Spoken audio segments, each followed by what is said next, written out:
Have you ever wondered what it would be like to wake up trapped in someone else's body, in someone else's life, in a world where your every breath depends on the whims of strangers? Tonight, we're diving into one of history's most hidden and dangerous worlds, where beauty was currency, addiction was survival, and freedom was just a distant dream. You open your eyes to the sound of distant music drifting through paper-thin walls. The air is thick with smoke that makes your lungs burn. And there's a sweet, cloying scent that seems to seep into everything around you. Your head feels heavy, your thoughts clouded. And as you try to sit up, silk fabric rustles against your skin. You're wearing clothes that aren't yours, in a room that isn't yours, living a life that isn't yours. Welcome to Shanghai, 1895. You are Mei Lin, a courtesan in one of the most notorious entertainment districts in the world, where opium flows like water and survival depends on your ability to navigate a maze of wealthy merchants, dangerous gangsters, and colonial officials who see you as nothing more than an exotic curiosity. The room you wake up in is small but elegant, decorated with carved wooden screens and delicate porcelain vases. Red silk lanterns cast everything in a warm, amber glow, but there's something unsettling about the way the shadows dance across the walls. Your bed is a low platform covered in embroidered cushions, and beside it sits a small lacquered table holding an ornate opium pipe and a collection of tiny jade containers. As your vision clears, you notice the sounds coming from beyond your door. Laughter that seems forced, conversations in multiple languages blending together, and underneath it all, the constant whisper of silk slippers against wooden floors. This is the House of Golden Butterflies, one of Shanghai's most exclusive flower houses, where wealthy men come to escape reality and lose themselves in smoke and fantasy. You try to remember how you got here, but your memories feel fragmented, like pieces of a broken mirror.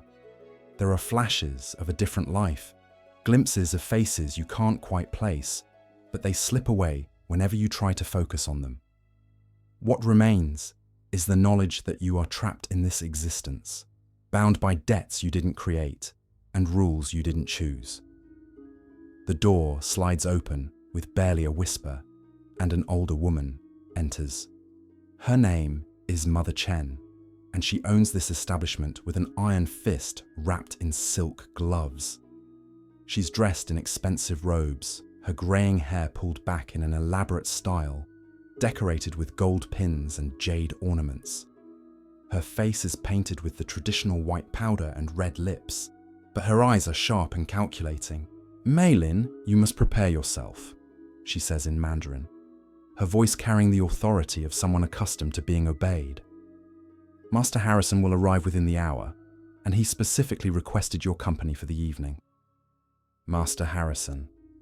The name sends a chill through you, though you're not entirely sure why. He's a British textile merchant who has made his fortune importing silk and cotton through the port of Shanghai. He's also known for his particular tastes and his violent temper.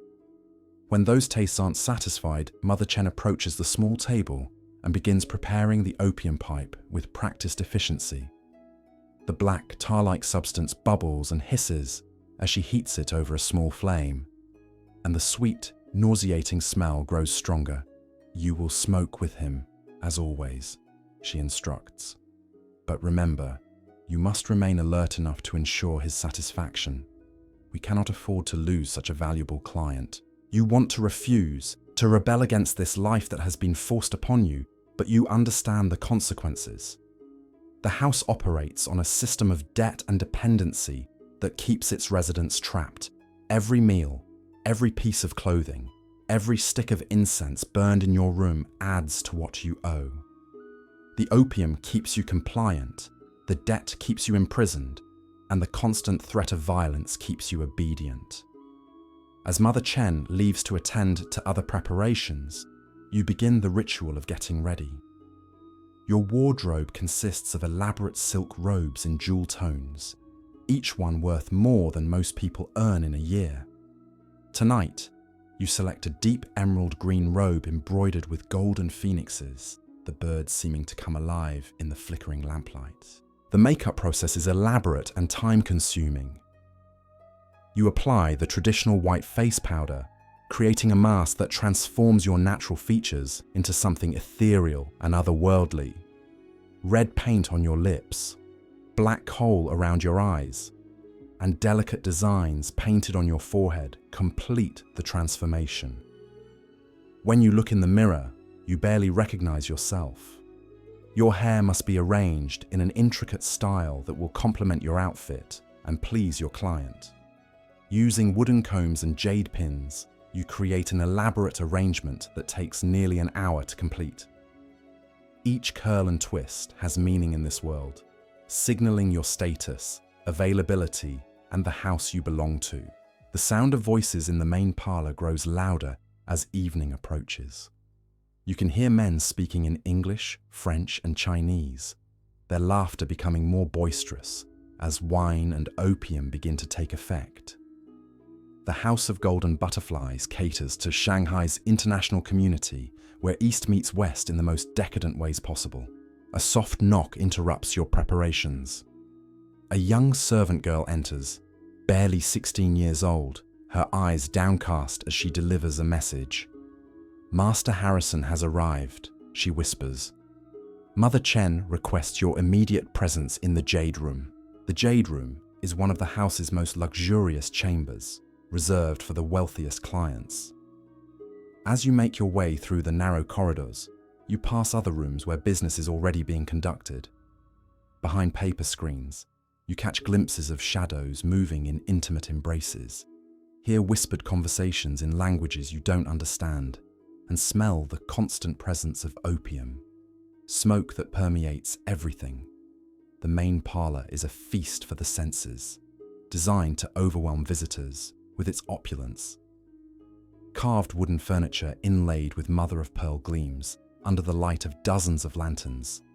Silk tapestries depicting scenes from classical Chinese literature cover the walls, while incense burners fill the air with exotic fragrances.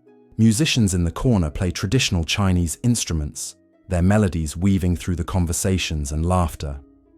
You navigate through the crowd of clients and courtesans, each pairing representing a complex negotiation of desire, money, and power. Some men are clearly newcomers to Shanghai, their eyes wide with wonder and nervousness as they try to understand the customs and expectations. Others are regulars who move through the house with familiar confidence, knowing exactly what they want and how to get it.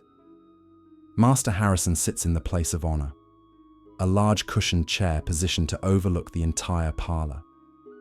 He's a man in his 50s, well dressed in European fashion, but with touches that show his long residence in China. His jacket is made of Chinese silk, his pocket watch hangs from a chain of carved jade, and his fingers are adorned with rings bearing both Western and Eastern designs. When he sees you approaching, his face breaks into a smile that doesn't reach his eyes. "Ah, beautiful Mei Lin," he says in accented Mandarin, rising to greet you with a slight bow. "You look absolutely radiant this evening." The ritual of greeting is complex and must be performed perfectly. You lower your eyes demurely, offer a graceful bow, and speak the traditional words of welcome that have been drilled into you since your arrival at the house. Every gesture, every word, every expression is carefully calculated to please and entice.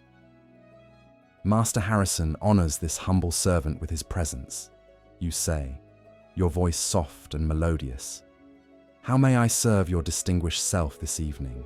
He gestures toward the Jade Room, and you lead the way, aware that dozens of eyes are watching your every move. In this world, reputation is everything, and a single misstep could result in punishment that would serve as an example to others. The Jade Room is dimly lit by lanterns with colored glass, casting everything in a dreamlike hue. Low tables hold elaborate tea services, plates of delicate sweets, and of course, the ever-present opium pipes and accessories, cushions, and silk throws are arranged to create intimate seating areas, while screens painted with erotic scenes provide both decoration and inspiration. Master Harrison settles himself comfortably and pats the cushion beside him, indicating where you should sit. The evening's entertainment will follow a familiar pattern: conversation, tea, perhaps some music or poetry, and gradually increasing intimacy as the opium takes effect. Your job is to be whatever he wants you to be, a living fantasy that will transport him from the harsh realities of colonial business into a world of silk and smoke and sensual pleasure. But as you take your place beside him and begin the delicate dance of seduction and entertainment, you can't shake the feeling that something is different tonight. There's a tension in the air, whispered conversations that stop abruptly when you pass, and glances between the house staff that suggest secrets being kept. The opium pipe is prepared with ceremonial care, the ritual as important as the drug itself. Master Harrison watches with obvious anticipation as you heat the precious substance and prepare it for consumption. The first taste always burns, coating your throat with bitter sweetness before the familiar numbness begins to spread through your body. As the smoke fills your lungs, the world takes on that familiar hazy quality that makes everything seem softer around the edges. Master Harrison inhales deeply from his own pipe, his eyes already beginning to glaze over with the telltale signs of the drug's embrace. But tonight, you force yourself to take smaller draws, keeping your mind sharper than usual. Something in the air tonight demands alertness. "Tell me about your dreams, Mei Lin," Harrison says, his voice already taking on the dreamy quality that opium brings. This is how it always begins, these conversations that dance around reality while diving deep into fantasy. You've learned that Western men, especially those far from home, crave these moments of imagined intimacy almost as much as physical pleasure. You begin weaving one of the many stories you've perfected over the months. Tales of childhood in a village that may or may not have existed. Dreams of traveling beyond the walls of Shanghai. Romantic notions that feed his need to see you as more than what you are. But as you speak, you notice movement in the shadows beyond the screen. Someone is listening, watching, waiting.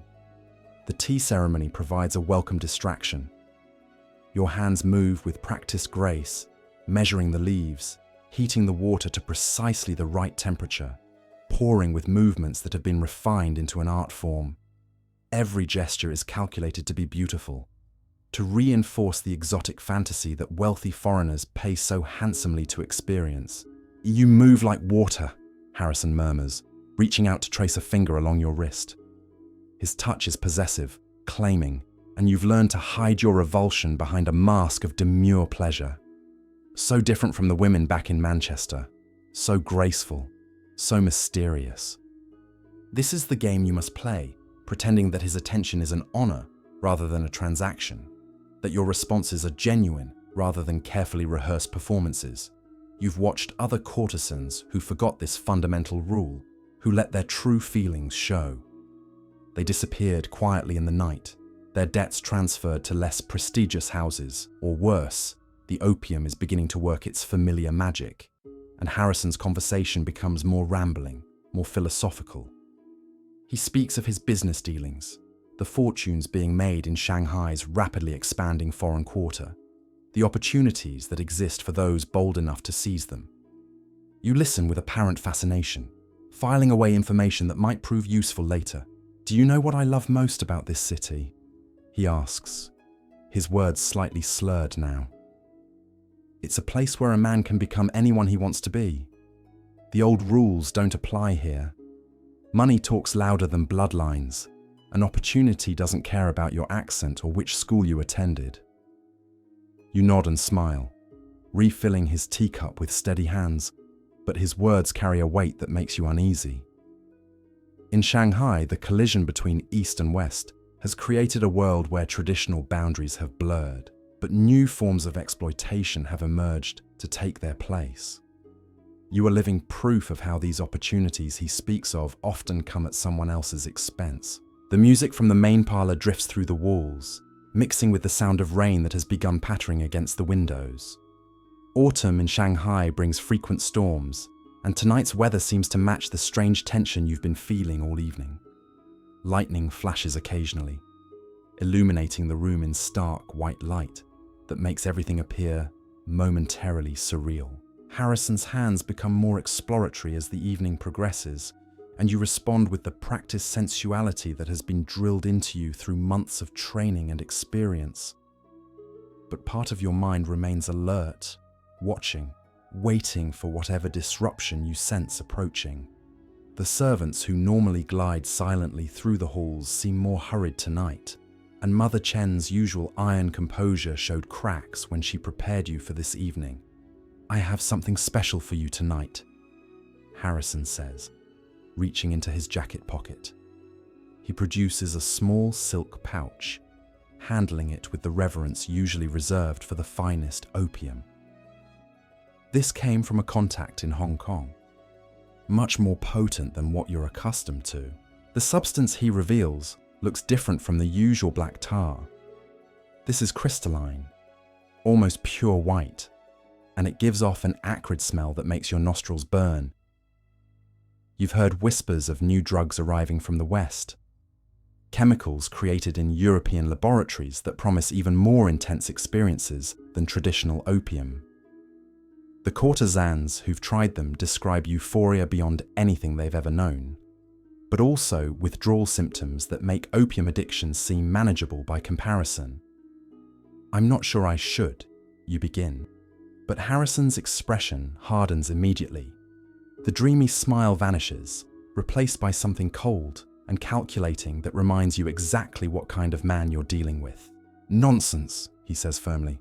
"I've paid handsomely for your company tonight, and I expect you to share in all the experiences I provide. Surely a sophisticated woman like yourself isn't afraid of a little adventure." The threat in his words is unmistakable. Refusal would be interpreted as rejection, and rejection by a client of Harrison's stature would bring consequences you can't afford. Mother Chen has made it clear that maintaining the house's reputation depends on absolute compliance with client wishes, no matter how dangerous or degrading they might be. You watch as he prepares the strange substance with tools that look more like scientific equipment than traditional drug paraphernalia. A small glass pipe, a different kind of flame, precise measurements that speak of Western pharmaceutical knowledge rather than Eastern herbal tradition. The ritual feels wrong, too clinical, too removed from the ancient traditions that at least provided some sense of cultural context for the opium smoking. As you lift the pipe to your lips, a commotion erupts in the main parlor. Shouts in Chinese and English mix with the sound of running footsteps and slamming doors. Harrison freezes, the pleasant haze of his earlier opium consumption instantly replaced by sharp alertness. What the hell is going on out there? Before you can respond, the screen to your room slides open violently. Mother Chen stands in the doorway, her usually perfect composure completely shattered. Her white face powder is streaked with sweat, her elaborate hairstyle disheveled, and her eyes hold a terror you've never seen before. "All clients must leave immediately," she announces in English, her voice barely controlled. "There has been an incident. The authorities are coming."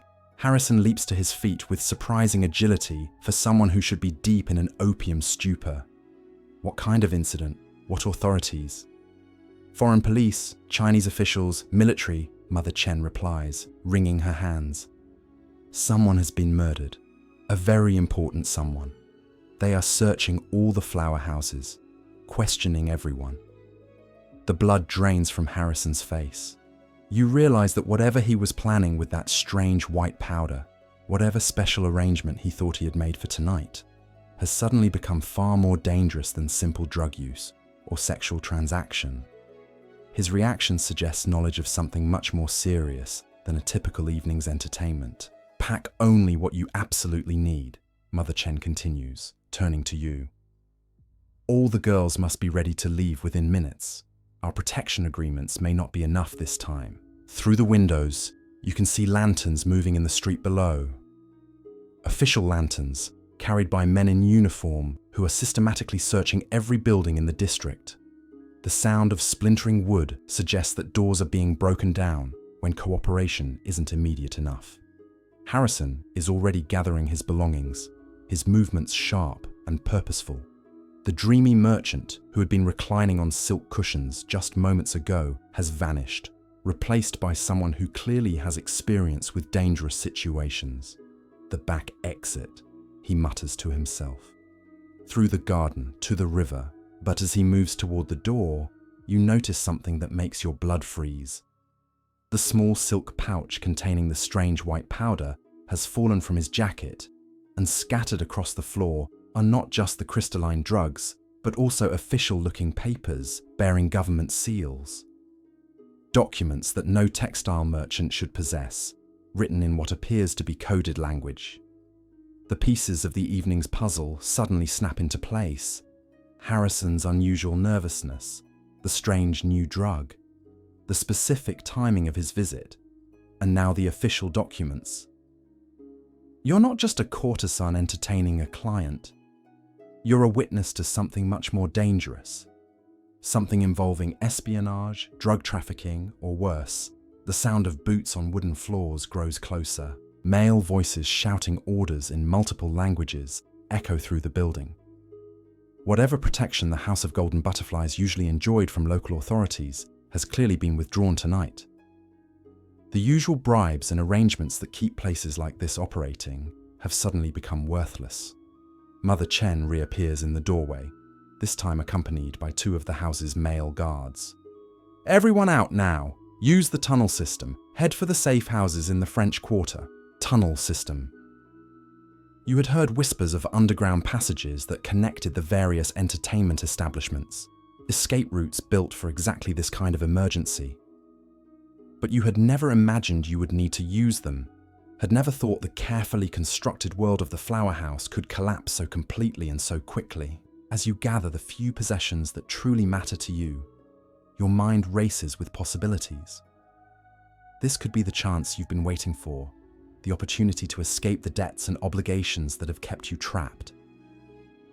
In the chaos of whatever investigation is unfolding, records might be lost, debts might be forgotten, and a clever person might slip away entirely. But escape also means venturing into a Shanghai night filled with unknown dangers, leaving behind the familiar horrors for uncertainties that might be far worse. The world outside the flower house is not kind to women alone, especially women marked by the distinctive style and bearing that identifies them as courtesans.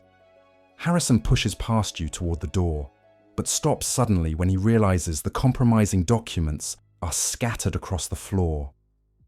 His eyes meet yours, and in that moment, you both understand that you know too much. You've seen the papers, witnessed his panic, observed his familiarity with escape procedures that suggest this isn't his first crisis. The sound of splintering wood grows closer, and voices in the corridor indicate that the search has reached your floor. Time has run out for careful decisions and calculated risks. Whatever choice you make in the next few seconds will determine whether you survive the night, and whether you remain trapped in this life or find a way to something different. The decision crystallizes in an instant. You snatch up one of the scattered documents before Harrison can stop you, tucking it into the folds of your robe. As you move toward the hidden panel, Mother Chen is frantically opening behind a carved wooden cabinet. The passage beyond is narrow and dark, barely wide enough for a single person, with rough stone walls that speak of construction far older than the elegant flower house above Harrison lunges toward you, his face twisted with desperation. But the sound of boots in the corridor freezes him in place. The authorities are too close now. He has seconds to decide between pursuing you and ensuring his own escape. Self-preservation wins, and he disappears through a different exit as official voices boom just outside your door. You slip into the tunnel system as the first uniformed men burst into the jade room behind you. The passage is pitch black, forcing you to feel your way along damp stone walls, while trying to move silently despite the silk slippers that were never designed for underground navigation. The air is stale and thick, carrying scents of mold and decades of hidden activities. Other figures move through the darkness around you. Whispered conversations in multiple dialects echo off the tunnel walls as courtesans, clients, and house staff all flee through different branches of this underground maze.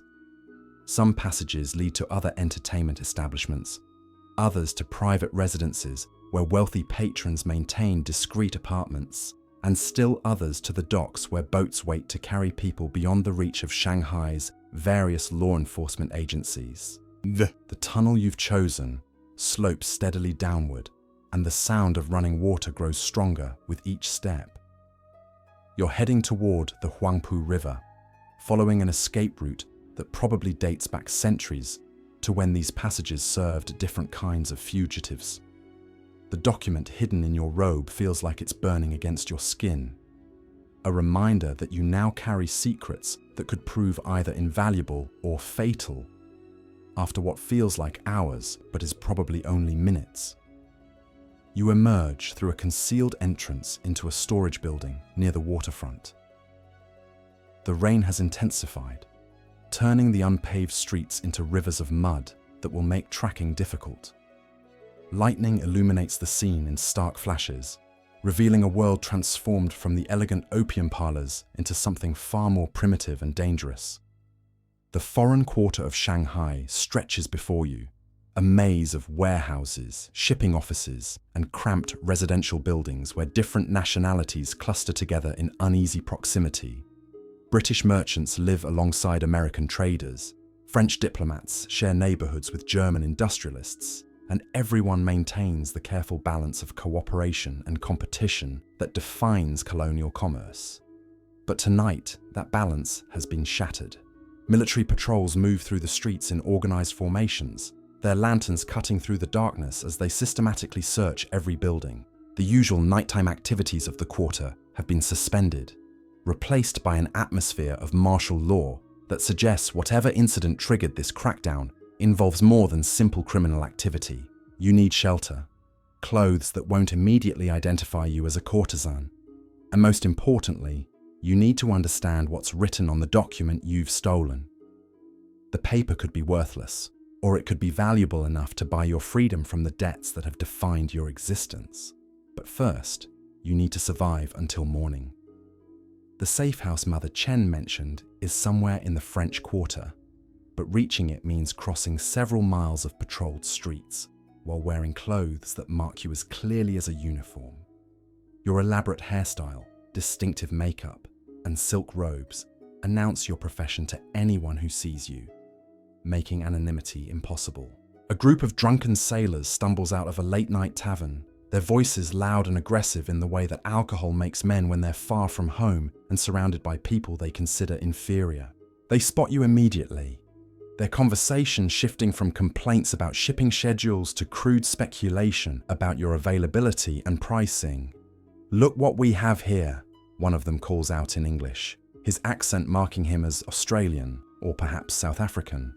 A little butterfly got caught in the rain? You understand enough English to know you're in immediate danger, but running would only attract more attention from the patrols. Instead, you lower your eyes and attempt to blend into the shadows of a doorway, hoping they'll lose interest and continue on their way. But alcohol and opportunity have made them bold, and they begin moving in your direction with obvious intent. The sound of approaching hoofbeats saves you from immediate assault, but creates new dangers. A patrol of mounted police rounds the corner, their uniforms identifying them as members of the International Settlement's mixed force. The sailors scatter immediately, recognizing the wisdom of avoiding official attention while engaging in activities that might violate public order statutes. But the patrol's attention now focuses on you, a lone woman in courtesan's dress, wandering the streets during what is clearly an official emergency. The lead officer, a British sergeant with the weathered face of someone who has spent years in colonial service, dismounts and approaches with the casual authority of someone accustomed to being obeyed without question.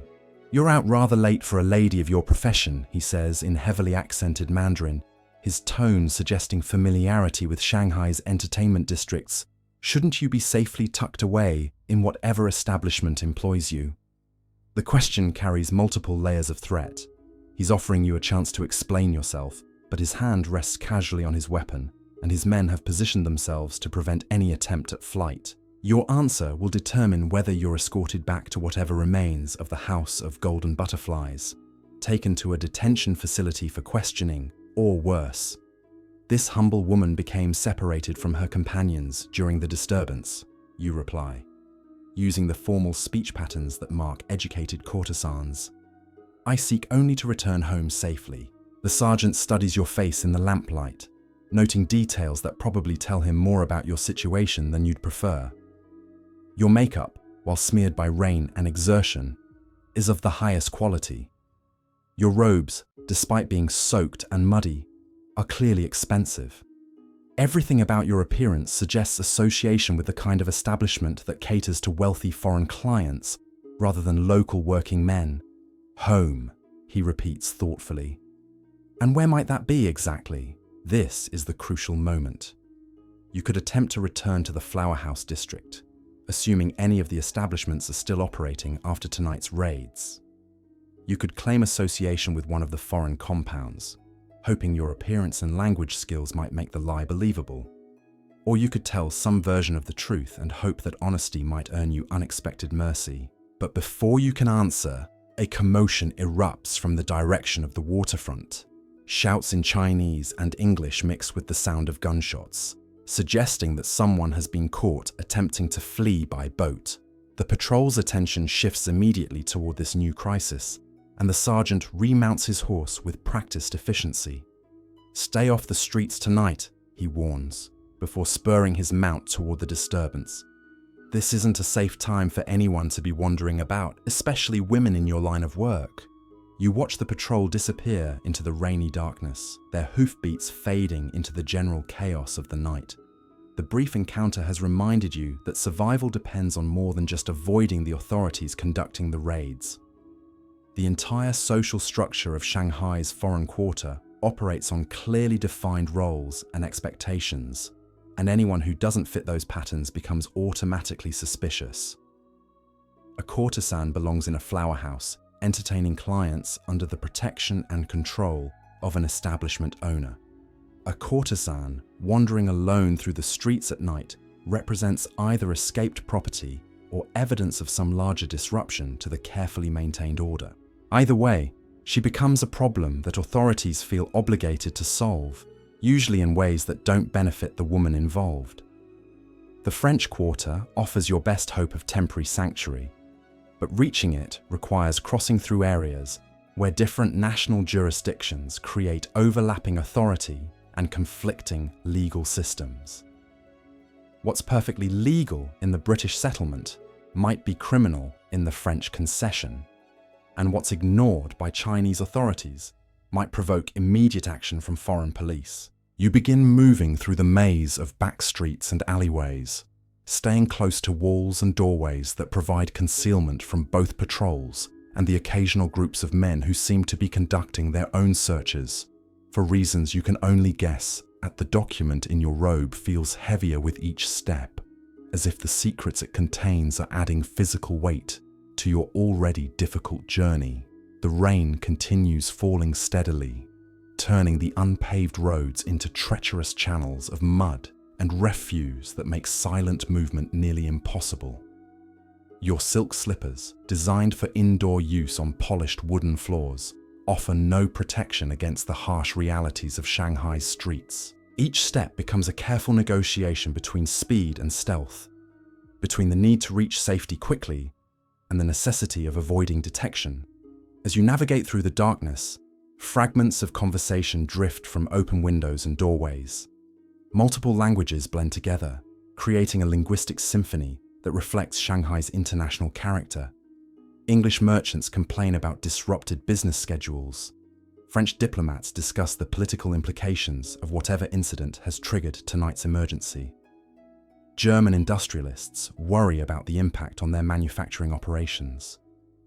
Chinese voices, when you can hear them clearly, speak of changes coming to the city that will affect everyone.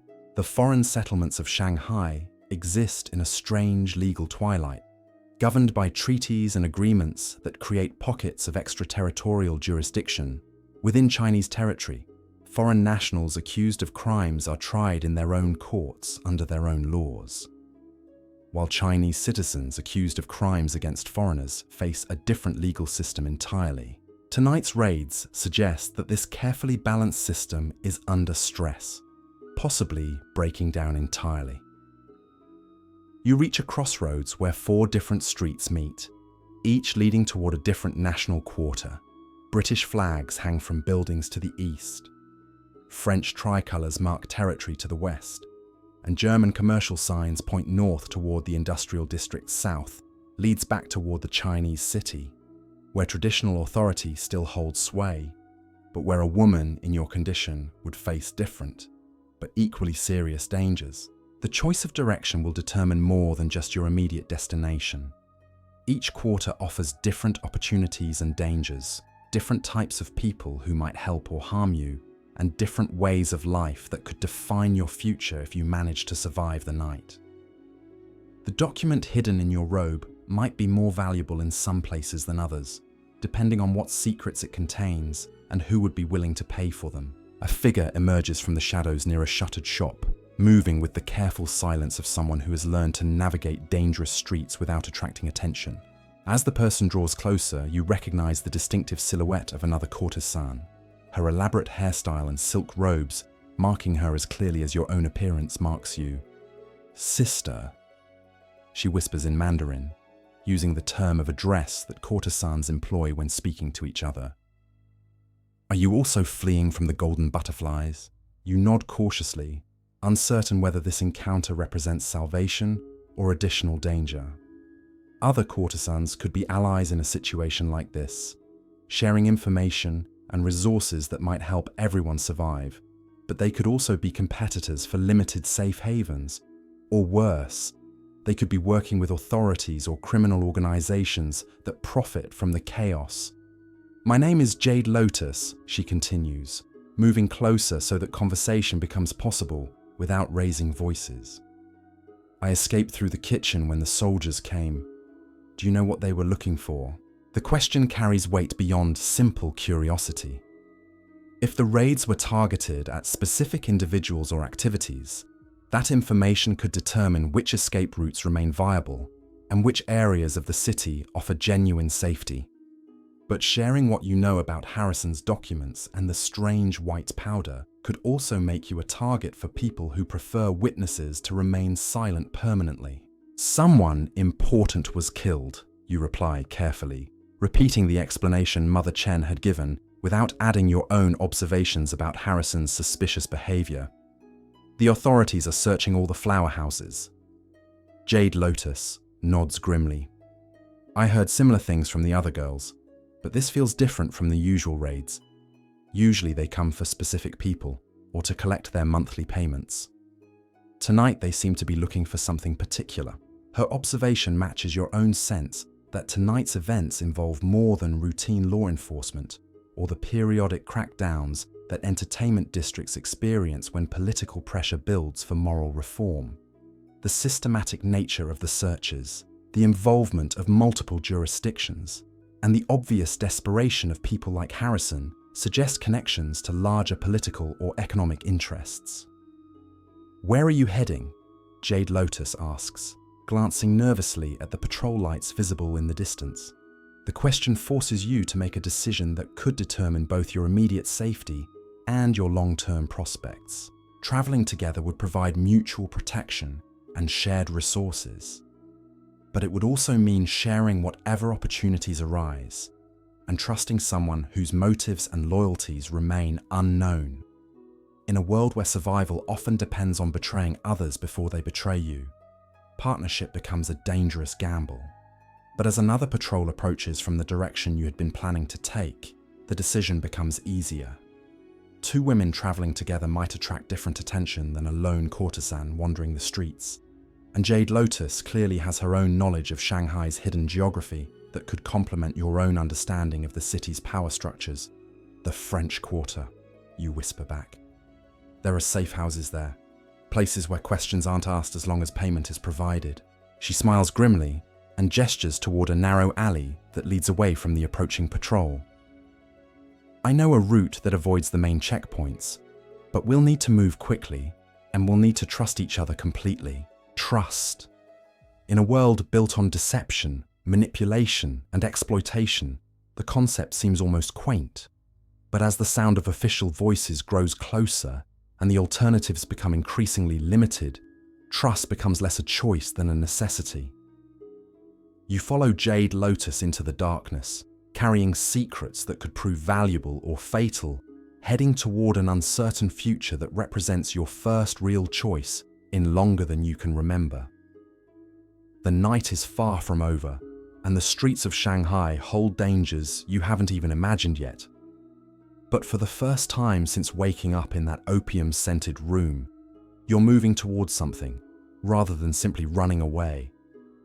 The document hidden in your robe pulses with possibility, and the woman leading you through the maze of back streets represents the first genuine human connection you've experienced in this strange existence. Whatever comes next, you're no longer facing it alone.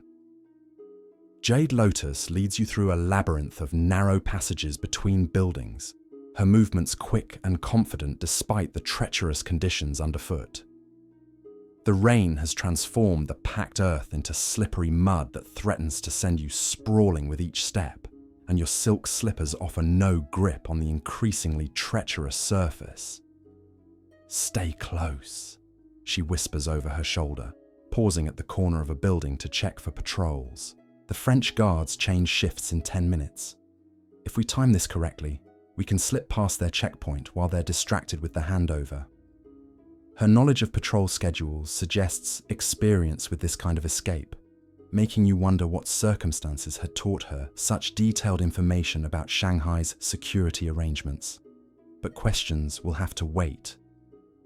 The immediate priority is reaching whatever sanctuary the French Quarter might offer before your luck runs out entirely. The alley opens onto a wider street lined with European-style buildings that house various commercial enterprises serving the foreign community. Even at this late hour, some establishments remain active, their windows glowing with warm light that creates pools of visibility you must carefully avoid. A German beer hall echoes with the sounds of late-night revelry, while a British banking office shows signs of unusual activity that suggests tonight's crisis extends far beyond the entertainment districts. Jade Lotus suddenly grabs your arm, pulling you into the shadowed doorway of a closed shop. A group of men in civilian clothes moves past on the opposite side of the street, their purposeful stride and alert postures marking them as plainclothes investigators rather than ordinary citizens. Each man carries himself with the bearing of someone accustomed to authority, and their coordinated movements suggest professional training that goes beyond routine police work. Secret police. Jade Lotus breathes in your ear, her voice barely audible above the rain. Both Chinese and foreign. This is much bigger than a simple murder investigation. The implications send a chill through you that has nothing to do with your rain-soaked clothing. Secret police involvement suggests political dimensions to whatever has triggered tonight's raids, connections to espionage, international incidents, or threats to the delicate balance of power that keeps Shanghai's foreign settlements functioning. The document hidden in your robe suddenly feels even more dangerous, a potential death sentence if it contains the wrong kind of information. After the investigators disappear around a corner, you continue moving through the maze of streets and alleyways. The architecture begins to shift subtly as you enter areas with stronger French influence. Buildings show touches of Parisian style, adapted to Shanghai's climate, with covered walkways and ornate ironwork that speaks of European sensibilities imposed on Chinese geography. The sound of music drifts from an establishment ahead, a piano playing melancholy melodies that seem perfectly suited to the rain-soaked night. As you draw closer, you can see it's a small cafe that caters to French expatriates, the kind of place where artists, journalists, and political refugees gather to discuss literature, philosophy, and the complex realities of colonial life. "That's where we're going," Jade Lotus says, pointing toward the cafe. Madame Dubois runs a boarding house above it. She asks no questions and accepts payment in various forms. Many of the girls have used her services when situations became complicated. The cafe's windows reveal a warm, inviting interior that contrasts sharply with the chaos unfolding in the streets outside. Patrons sit at small tables, engaged in animated conversations over wine and coffee, seemingly oblivious to the military activity that has transformed the rest of the quarter into a virtual war zone. The scene appears so normal that you wonder if you've somehow stumbled into a different world entirely. But as you observe more carefully, you notice subtle signs that suggest the cafe's patrons are more aware of current events than they appear. Conversations pause when strangers pass by the windows. Several men keep their hats pulled low over their faces, and more than one woman seems to be watching the street with unusual attention. This is a place where people come when they need to disappear temporarily, when normal channels of commerce and communication have become too dangerous. Jade Lotus approaches the cafe's side entrance with familiar confidence, tapping on the glass in a specific pattern that obviously serves as some kind of recognition signal. After a moment, the door opens to reveal a middle-aged French woman with steel grey hair and sharp eyes that quickly assess both of your appearances. "Deux papillons dans la tempête," she says quietly, in French, then switches to accented Mandarin. "Two butterflies in the storm. Come quickly, before someone sees you standing there." Madame Dubois ushers you through a narrow hallway that leads past the cafe's main room toward a staircase at the back of the building. You catch glimpses of the establishment's patrons as you pass, noting the mixture of nationalities and social classes that suggests this place serves as neutral ground for people from many different backgrounds. The staircase leads to a series of small rooms on the building's upper floors, each one furnished simply but comfortably with the basic necessities for temporary residence. Madame Dubois opens the door to a room that contains two narrow beds, a wash basin, and a small table with chairs. The accommodations are modest compared to the luxury of the flower house, but they represent something precious that you haven't experienced in months: privacy and relative safety. "You may stay here tonight," Madame Dubois says, lighting a small oil lamp that casts warm shadows on the plain walls. "Payment can be discussed in the morning when circumstances are clearer. For now, you should rest and clean yourselves. There are clothes in the wardrobe that will make you less conspicuous when you venture out again." She pauses at the door, studying your faces with the calculating expression of someone who has learned to read people's situations quickly and accurately. "Whatever trouble has brought you here, it would be wise to remain inside until the current unpleasantness passes. The authorities are being unusually thorough tonight." After she leaves, you and Jade Lotus stand in the small room, suddenly aware that you're safe for the first time since the evening's chaos began. The realization brings both relief and uncertainty about what comes next. You're no longer running through dangerous streets, but you're also no longer following the familiar routines that have defined your existence for months. Jade Lotus moves to the wash basin and begins the process of removing her elaborate makeup, transforming herself from exotic courtesan to ordinary young woman with surprising speed. Without the white face powder and dramatic eye paint, she appears younger and more vulnerable. Someone who might have been born to a respectable family before circumstances led her to the flower houses. "We should change clothes immediately," she says, practically, opening the wardrobe to examine the selection of garments Madame Dubois had mentioned. "These robes mark us as clearly as if we were carrying signs announcing our profession." The available clothing consists of simple Western-style dresses and Chinese peasant outfits that would allow you to blend in with Shanghai's working population. The transformation from silk and embroidery to plain cotton and wool represents more than just a change of costume. It's a step toward becoming someone different, someone with options beyond the narrow confines of courtesan life. As you help each other out of the elaborate robes and hairstyles that had defined your evening, the document you've been carrying falls to the floor. Jade Lotus stares at it curiously, noting the official seals and foreign writing that mark it as something far more significant than a simple business letter. "What is that?" she asks, her voice carrying a mixture of curiosity and concern. You pick up the paper carefully, aware that this moment represents a crucial decision point. You could hide the document's significance, treating it as a personal matter that doesn't concern your new companion. Or you could share the information, potentially gaining an ally, but also creating complications that might endanger both of you. The document itself remains largely mysterious to you. The writing appears to be in English, with portions in what might be German or another European language. Official seals suggest governmental authority, while the secretive manner in which Harrison had been handling it implies information that powerful people want to keep hidden. "Something I took from a client's room," you say carefully. "It might be valuable, or it might be worthless. I won't know until I find someone who can read the foreign writing."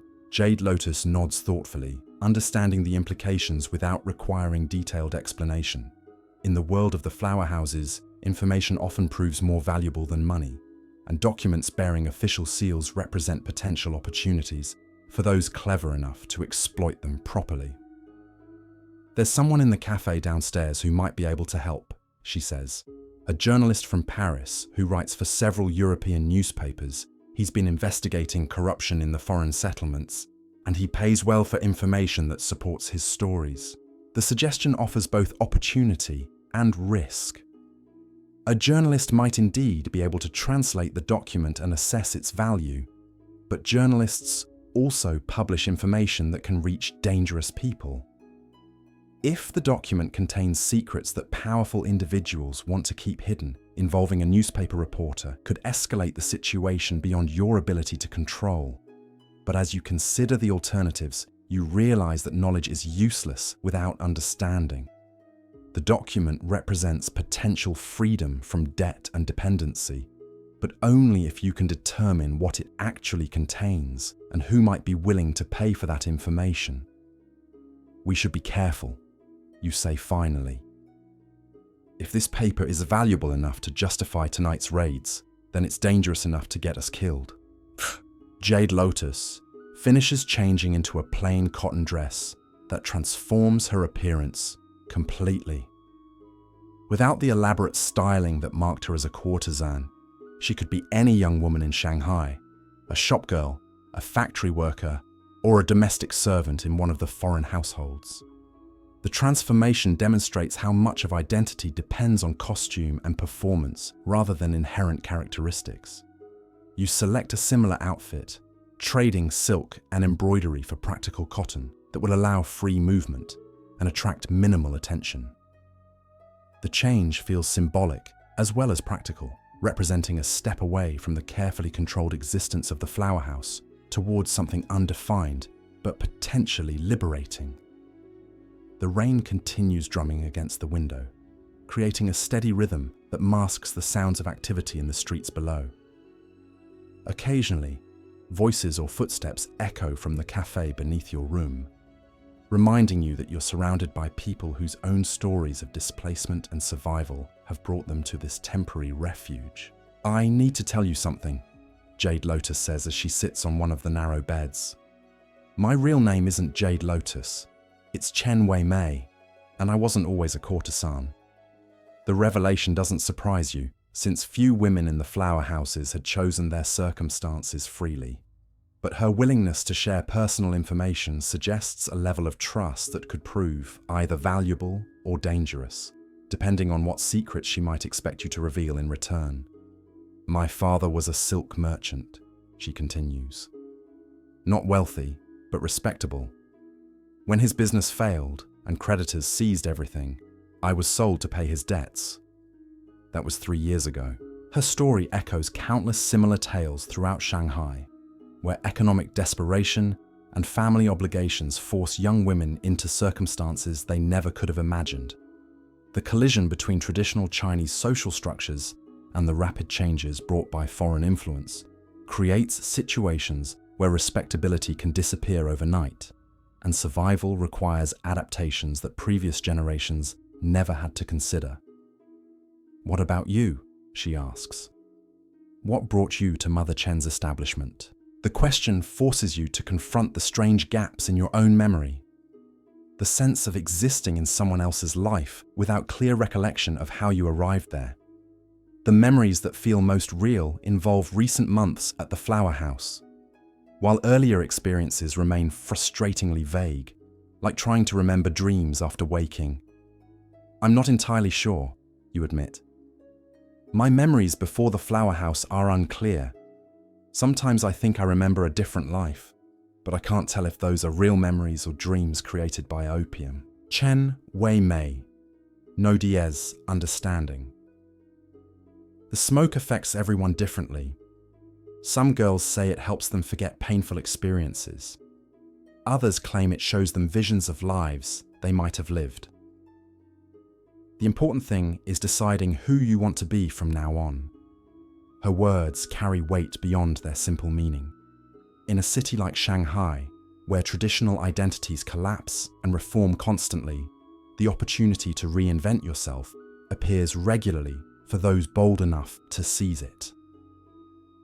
The chaos of tonight's events has created exactly such an opportunity, a chance to step away from the roles that circumstances had imposed and choose a different path forward. A soft knock at the door interrupts your conversation. Madame Dubois enters carrying a tray with tea and simple food, rice, vegetables, and a small portion of fish that represents luxury compared to the limited diet allowed to courtesans who needed to maintain specific physical appearances. "Eat quickly," she advises in her mixture of French-accented Mandarin. "The journalist I mentioned will be available to speak with you shortly, but only if you're interested in his services. He pays fairly for useful information, but he also asks probing questions that some people prefer to avoid." The decision moment has arrived sooner than expected. You could spend the night resting and plan your next moves carefully in the morning light, or you could take advantage of immediate opportunity, risking exposure but potentially gaining the knowledge and resources needed to escape your current situation entirely. Chen Wei Mei looks at you expectantly, clearly willing to follow your lead, but also making it clear that the choice and its consequences will be primarily yours to bear. The document in your hands feels heavier than ever, pregnant with possibilities that could lead to freedom or destruction, depending on how skillfully you navigate the next few hours. Outside, the sounds of official activity continue as patrols search through the night for whatever evidence or individuals they believe are connected to the evening's mysterious incident. Time is working against you in ways you don't fully understand, but also creating opportunities that might not exist once normal order is restored to the city. You take a deep breath, tasting the mixture of tea, rain, and lingering opium smoke that defines this strange night. Tomorrow, Shanghai will still be a city divided between competing authorities and conflicting loyalties. But tonight, in this small room above a French cafe, you have the chance to begin writing your own story instead of simply surviving the story someone else has written for you. The journalist waits downstairs, offering knowledge that could transform a stolen document into genuine freedom. Chen Wei Mei sits beside you, representing the possibility of alliance and shared risk in a world where isolation often means destruction.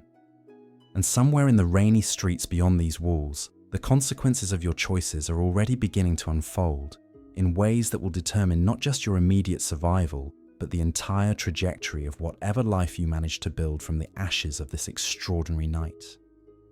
The decision crystallizes as you look at the document in your hands. Knowledge is power, but only if you understand what you possess. You stand, smoothing the simple cotton dress that has already begun to feel more natural than silk robes ever did. "Let's meet this journalist," you tell Chen Wei Mei. "But we tell him only what serves our purposes." She nods, understanding the delicate balance required. In Shanghai's web of competing interests, information flows like currency, but revealing too much can bankrupt you permanently. Madame Dubois leads you down a narrow back staircase that emerges behind the cafe's main room. The journalist sits alone at a corner table, positioned to observe both the front entrance and the street beyond. He's younger than you expected, perhaps 30, with the pale complexion of someone who spends more time with books than sunlight. His clothes mark him as European, but not wealthy. Quality fabric showing signs of long wear and careful maintenance. "Mademoiselle," he says in French accented English, rising slightly as you approach. "I am Henri Beaumont, correspondent for Le Figaro, and several other publications. Madame Dubois suggests you may have information relevant to tonight's unusual activities." You settle into chairs that allow quick access to multiple exit routes, a precaution that has become second nature after months in the flower houses. The cafe's other patrons continue their conversations, but you notice several glances in your direction that suggest your presence has been noted and catalogued. "We might," you reply carefully in English, testing his reaction to your language skills. "But first, we need to understand what tonight's events actually concern." Beaumont's eyebrows rise slightly, clearly not expecting such directness from women dressed as working-class Chinese. "You speak excellent English for, may I ask your occupations?" "Former entertainers," Chen Weimei interjects smoothly. "Recent circumstances have encouraged career changes." The journalist nods with the understanding of someone who has learned not to probe too deeply into personal histories in a city like Shanghai. Then you'll appreciate the value of accurate information. Tonight's raids stem from the murder of Friedrich von Kellermann, a German industrialist with significant interests in Shanghai's pharmaceutical trade. The name means nothing to you, but the mention of pharmaceuticals creates an uncomfortable connection to Harrison's strange white powder. You keep your expression neutral while processing this information. "Von Kellermann was found dead in his private office 3 hours ago," Beaumont continues. "Shot twice, his safe emptied, and several important documents missing. The authorities believe the killer may have taken refuge in the entertainment districts." "What kind of documents?" you ask, though you suspect you already carry part of the answer. "Trade agreements, shipping manifests, correspondence with government officials." Von Kellermann was involved in importing chemicals for legitimate pharmaceutical manufacturing, but there were persistent rumors about side businesses involving less legal substances. The pieces begin forming a clearer picture. Harrison's strange powder, his official documents, his familiarity with escape procedures. He wasn't just a textile merchant amusing himself in the flower houses. He was part of a network that used legitimate business to mask illegal drug trafficking. And tonight, someone had decided to eliminate a key player. Chen Weimei leans forward slightly. "What would such documents be worth to someone who possessed them?" Beaumont studies her face carefully. "That would depend on their contents. Evidence of corruption could be valuable to journalists or reform-minded officials. Proof of illegal activities might interest competitors, or law enforcement details about supply networks could be worth fortunes to the right buyers." You reach into your dress and withdraw the document, placing it on the table between you. "Would something like this qualify?" The journalist's eyes widen as he recognizes the official seals and formal formatting. He examines the paper without touching it, clearly understanding that possession could be as dangerous as ignorance. "May I?" he asks, and at your nod, he lifts the document to study it more closely. His expression grows increasingly serious as he reads, occasionally muttering French phrases under his breath. "This is a shipping manifest," he says finally, "but not for textiles or conventional pharmaceuticals. These chemical names, morphine derivatives, cocaine compounds, synthetic substances I don't recognize. The quantities listed would supply Shanghai's entire illegal drug trade for months." Your heart pounds as the implications become clear. You haven't stolen routine business correspondence. You've taken evidence of industrial-scale drug manufacturing and distribution that could destroy powerful people and organizations throughout Shanghai's international community. The consignment described here was scheduled to arrive next week, Beaumont continues. But according to this manifest, it's already been pre-sold to buyers throughout Asia. Someone has built a distribution network that extends from Shanghai to Hong Kong, Singapore, Manila, and beyond. Chen Wei-mei grips your arm. How much would people pay to obtain this information, or to ensure it disappears forever? More than you could spend in several lifetimes, Beaumont replies grimly, but also enough to guarantee that everyone involved in taking it will be hunted until they're found. The cafe suddenly feels less secure, its warm lighting and civilized conversation insufficient protection against the magnitude of what you've stumbled into.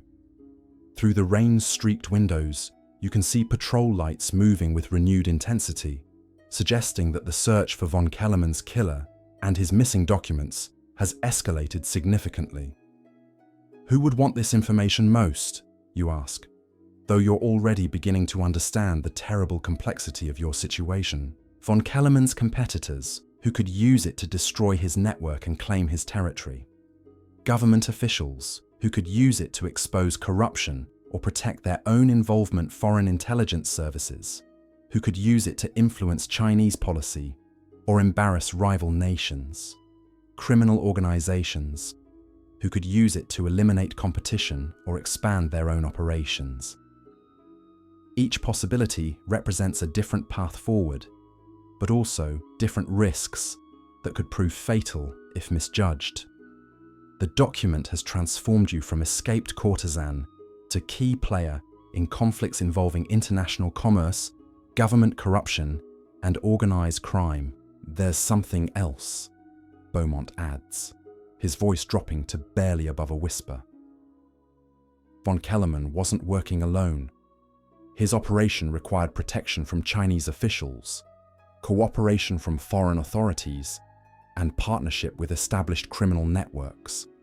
Whoever killed him was either incredibly brave or incredibly well-connected. Or both, you think, remembering Harrison's confident familiarity with escape procedures and his obvious terror when the raids began. The British merchant had been part of von Kellermann's network, but tonight he had become either a target or a betrayer. Chen Wei-mei voices the question you're both thinking: what happens to us now?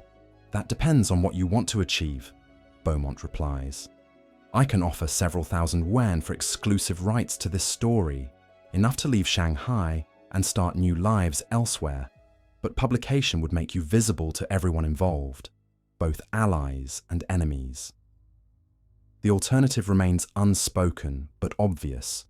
Sell the information directly to one of the interested parties, potentially earning far more money but also accepting greater personal risk, or attempt to use the document as leverage for protection and position within whatever organization emerges from the current chaos. A commotion outside interrupts your deliberations. Through the cafe windows, you can see uniformed figures surrounding the building, their movements coordinated and purposeful. The casual conversation throughout the establishment dies as patrons recognize the signs of an impending raid. "Back entrance!" Madame Dubois calls softly from behind the counter, her voice carrying urgent warning without creating panic. But as you start to rise, Beaumont grabs your wrist. "Wait! Look at their uniforms carefully." You peer through the rain-distorted glass, noting details that had escaped your initial observation. These aren't the mixed patrol forces you'd encountered earlier. They're wearing the distinctive insignia of German commercial security, private guards employed by major trading companies to protect their interests. Von Kellermann's people, Beaumont breathes. They're not here to arrest anyone. They're here to recover stolen property and eliminate witnesses. The cafe's patrons begin moving toward exits with the practiced efficiency of people who have survived previous emergencies, but their movements lack the panic that would attract additional attention from the street. This is clearly not the first time Madame Dubois' establishment has faced official interest. You fold the document and secure it within your dress, the paper feeling like it burns against your skin. Every choice now carries potentially fatal consequences, but inaction guarantees destruction. The men surrounding the building represent one faction in a complex struggle, but they're not the only players seeking what you possess. Is there another way out? Chen Wei Mei asks Madame Dubois, who nods toward a door behind the bar that you hadn't noticed before. Tunnel system, she replies. Connects to buildings throughout this district, but once you enter, you can't return here. Too dangerous for everyone. The decision point has arrived with brutal suddenness. You can attempt escape through underground passages that might lead to safety or might deliver you directly to other enemies. You can try to negotiate with the German security forces, hoping that cooperation might earn mercy rather than elimination. Or you can gamble everything on Beaumont's offer, trusting a journalist's promise of protection in exchange for information that could reshape Shanghai's criminal landscape. Outside, the security forces begin moving toward the building's entrances, their discipline and equipment suggesting military training rather than simple corporate guards. These are professionals who understand urban warfare and have experience conducting operations in hostile territory. The cafe's warm atmosphere has transformed into something tense and desperate, with conversations replaced by whispered consultations and quick farewells. Several patrons produce weapons from concealed locations, suggesting that tonight's refuge housed more dangerous individuals than their civilized appearance had indicated. Choose quickly, Beaumont urges. In 30 seconds, your options will be significantly reduced. Through the back windows, you can see additional figures taking positions in the alley, cutting off what had seemed like obvious escape routes. The security operation is comprehensive and professionally executed, designed to prevent exactly the kind of flight you had been planning. Chen Wei Mei looks to you for guidance, her trust both touching and terrifying given the magnitude of the decision required. The document in your dress represents potential liberation or certain destruction, depending on how skillfully you navigate the next few minutes. The sound of boots on wooden steps echoes from the cafe's main entrance as the security forces begin their systematic search. Time has run out for careful deliberation and strategic planning. Whatever choice you make now will determine not just your immediate survival, but the entire trajectory of lives that have already been transformed beyond recognition by a single night's chaos. You take Chen Wei Mei's hand and move toward Madame Dubois' hidden door, carrying secrets that powerful people will kill to protect, and information that could free you from the debts and dependencies that have defined your existence. The tunnels ahead lead into darkness that might conceal salvation or destruction, but they represent the only path forward that doesn't require surrendering control of your fate to others. Behind you, Beaumont gathers his papers with the calm efficiency of someone accustomed to covering dangerous stories. Whether he'll survive to publish whatever account emerges from tonight's events remains to be seen, but his willingness to pay for information has confirmed the value of what you carry. The hidden door opens onto stone steps that descend into passages older than Shanghai's foreign settlements. Corridors that have sheltered smugglers, revolutionaries, and refugees throughout the city's turbulent history. As you follow Chen Wei Mei into the underground maze, you carry more than just stolen documents. You carry the possibility of writing your own story in a world that has never allowed women like you to hold the pen. The chase through Shanghai's hidden arteries is about to begin, and the stakes extend far beyond your personal freedom to encompass the future of international crime, government corruption, and the delicate balance of power that keeps one of Asia's most important cities functioning.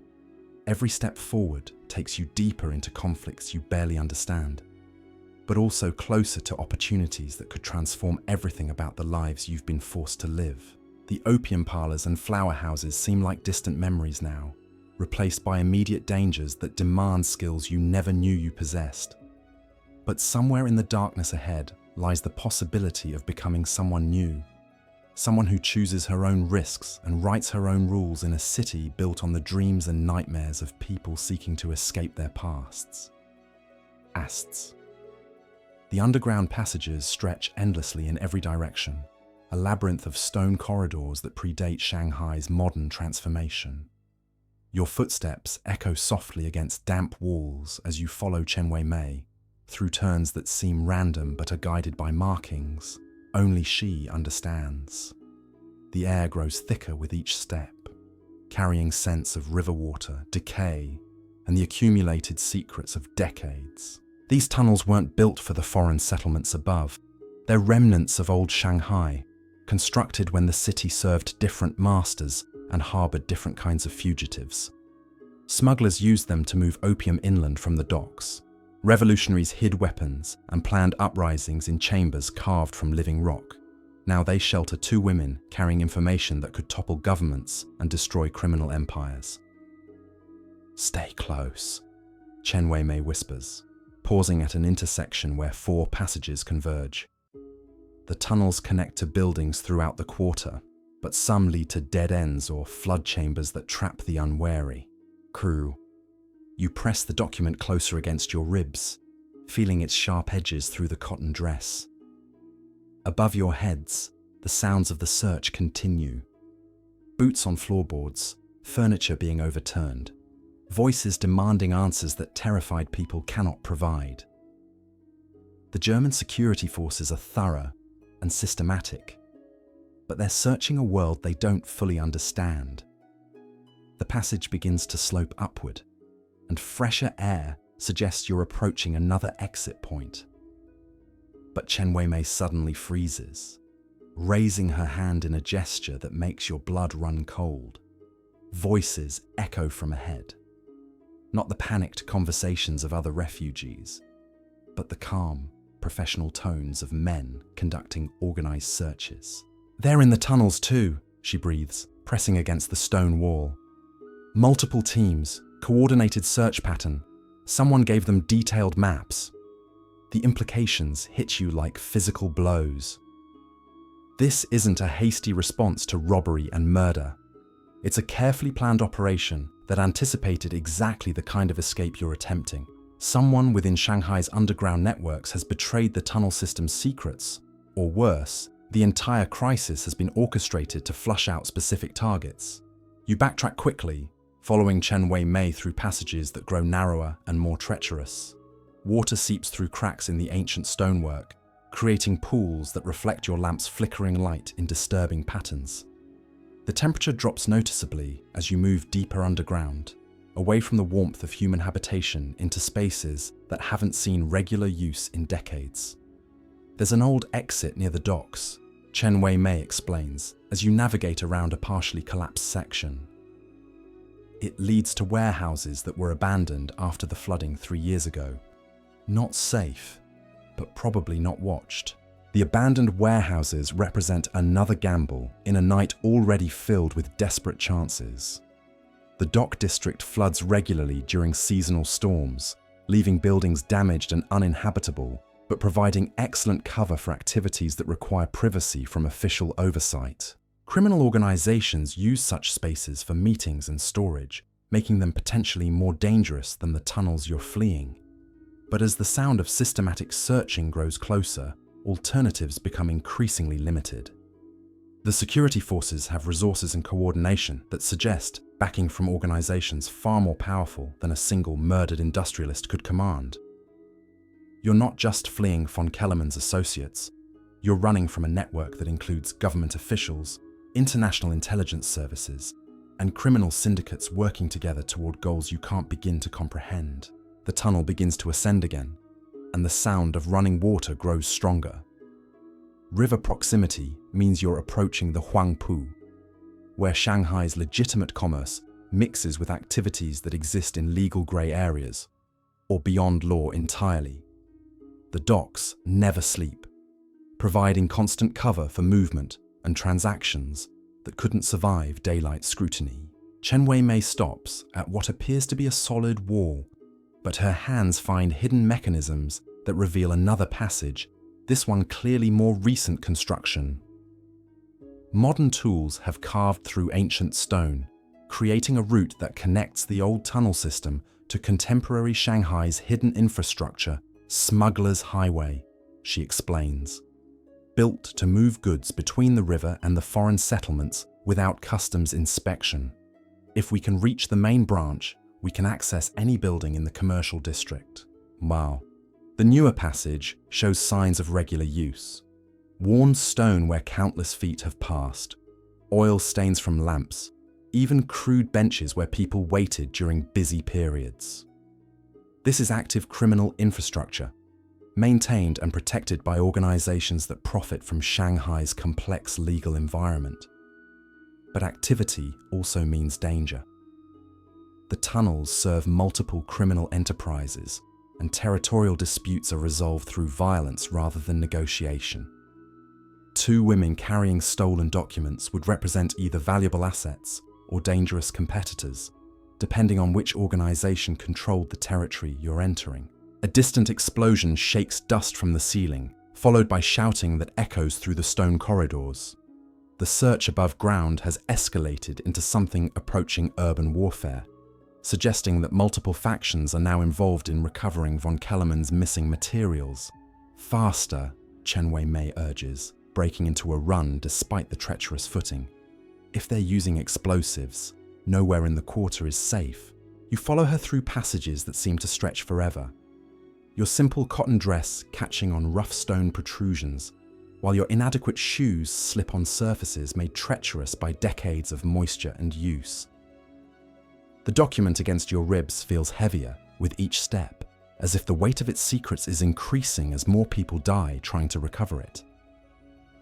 The tunnel opens suddenly into a vast underground chamber that takes your breath away. Carved from solid rock, it's large enough to hold several buildings, with multiple levels connected by stone staircases and wooden walkways. Oil lamps and candles provide pools of light that reveal the space's current use as a storage and distribution center for goods that can't bear official scrutiny. Crates and barrels line the walls, marked with symbols that identify their contents to those who understand the codes. Opium from the interior provinces, manufactured goods from European factories, weapons from American suppliers, and stranger items that suggest markets you can't imagine. This is the beating heart of Shanghai's shadow economy, where fortunes are made and lost beyond the reach of any government's taxation or regulation. But the chamber isn't empty of human presence. Figures move through the shadows between storage areas, conducting business that requires privacy and security that legal venues cannot provide. Guards with weapons patrol the walkways, their alertness suggesting awareness that tonight's chaos above ground could affect their operations below Chen Wei. Mei grabs your arm, pulling you into the shadows behind a stack of tea chests that provides concealment while you assess the situation. The chamber's inhabitants haven't noticed your arrival yet, but crossing the space to reach the exit passages will require passing through areas under active observation. Who are they? You whisper, watching armed figures move with military precision between storage areas. Green Gang, she replies, naming one of Shanghai's most powerful criminal organizations. They control most smuggling through this district. If they're here in force, something major is happening. The Green Gang's involvement adds another layer of complexity to your situation. They're not just criminals. They're a shadow government that maintains order in Shanghai's underworld through a combination of violence, corruption, and genuine community service in areas where official authority fails to function effectively. Their interest in tonight's events suggests connections that extend far beyond simple drug trafficking. A commotion near one of the chamber's main entrances draws everyone's attention. New arrivals are entering the space, their voices carrying the urgency of people bringing important news. You strain to hear their conversation, catching fragments that make your blood freeze. Foreign devils everywhere above, one voice reports in Shanghai dialect. Military, police, private security. They're tearing apart every building in 3 districts. What are they looking for? Demands another voice, this one carrying the authority of leadership. Papers taken from the German's office, something about drug shipments, government agreements, money flowing to officials in Beijing and London. The conversation confirms your worst fears. The document you carry isn't just evidence of criminal activity, it's proof of corruption that reaches into the highest levels of multiple governments. No wonder the response has been so overwhelming and coordinated. You're carrying information that could destabilize the entire political and economic structure that keeps Shanghai functioning. Chen Weimei's grip on your arm tightens as more details emerge from the conversation across the chamber. The search above ground involves not just German security forces, but also British military units, Chinese government agents, and what sounds like representatives from several other foreign powers. Your theft has triggered an international incident that threatens to expose corruption networks spanning continents. "We need to leave," she whispers urgently. "If the Green Gang realizes what we're carrying, they'll either sell us to the highest bidder or eliminate us to prevent complications with their own operations." But crossing the chamber requires passing through areas where concealment becomes impossible. The walkways and staircases that connect different levels are well lit and constantly patrolled, making undetected movement virtually impossible for anyone not authorized to be in the space. The sound of approaching footsteps from the tunnel entrance behind you eliminates the option of retreat. Multiple sets of boots echo through the stone corridors, moving with the systematic rhythm of organized search teams. The security forces have found the tunnel entrances and are conducting methodical sweeps that will reach your position within minutes. You're trapped between criminal organizations that would exploit you and security forces that would eliminate you, carrying information that makes you valuable enough to fight over and dangerous enough to kill. The chamber that had seemed like potential salvation has become another trap, with exits controlled by people whose interests may not align with your survival. Chen Weimei studies the chamber's layout with desperate intensity, looking for options that don't require trusting organizations known for solving problems through violence. Her knowledge of Shanghai's underground geography has kept you alive this far, but even her expertise has limits when facing coordinated opposition from multiple directions. There, she points toward a section of the chamber where water damage has created gaps in the stone walls. Flood channels that drain into the river during high water, dangerous, but probably unwatched. The flood channels represent another gamble with potentially fatal consequences. Shanghai's drainage system was never designed to handle the city's rapid growth, and the passages that carry stormwater to the river are notorious for trapping people during weather events. But they also provide routes that bypass the controlled entrances and exits that criminal organizations monitor. The sound of boots in the tunnel behind you grows closer, accompanied by voices speaking in multiple languages that suggest international cooperation in the search time has run out. For careful consideration of alternatives, you must choose between known dangers and unknown risks, between the certainty of capture if you remain and the possibility of survival if you dare. The flood channels Chen Weimei moves first, slipping through shadows toward the damaged section of wall where water stains mark the entrance to the drainage system. You follow, clutching the document that has transformed you from escaped courtesan to international fugitive, carrying secrets that powerful people will kill to protect. The flood channel entrance is barely large enough for a person to squeeze through, and the smell of stagnant water and decay that emerges from the opening suggests conditions that will test your endurance and resolve. But behind you, the sounds of systematic searching grow ever closer, while ahead lies the unknown darkness of Shanghai's hidden arteries. As you slip through the gap into the flood channel, you hear explosions echoing from multiple directions above ground. The search for von Kellermann's missing documents has escalated into something approaching urban warfare, with different factions using increasingly violent methods to secure what they believe you possess. The channel beyond is narrow and filled with water that rises above your ankles, forcing you to move in single file through darkness broken only by occasional shafts of light from storm drains above. The water is cold and carries debris that makes each step treacherous, while the curved walls amplify every sound, until your breathing seems loud enough to alert every searcher in Shanghai. But you're moving toward the river, toward possibilities that don't involve surrendering to organizations that view human life as expendable. The document against your ribs has already cost lives and triggered international incidents, But it also represents the first real choice you've had since waking in that opium-scented room hours ago. Chen Wei-mei navigates the flood channel with confidence born of necessity, following routes she's clearly used before during other emergencies. Her knowledge of Shanghai's hidden geography continues to prove invaluable, providing alternatives to the controlled spaces where criminal organizations and security forces expect to find their quarry.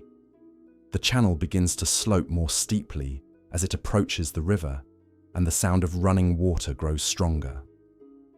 Storm drains and sewage outlets create a complex network of passages that connect every district of the city to the Huangpu, providing access routes that bypass all official checkpoints and commercial controls. But proximity to the river also brings new dangers. The dock districts operate under different rules than the foreign settlements, with territorial disputes resolved through violence and competition eliminated through methods that leave no witnesses. The organizations that control river access are older and more ruthless than the criminal enterprises you've encountered so far. A shaft of light ahead marks another storm drain opening, this one large enough to climb through if you can reach it.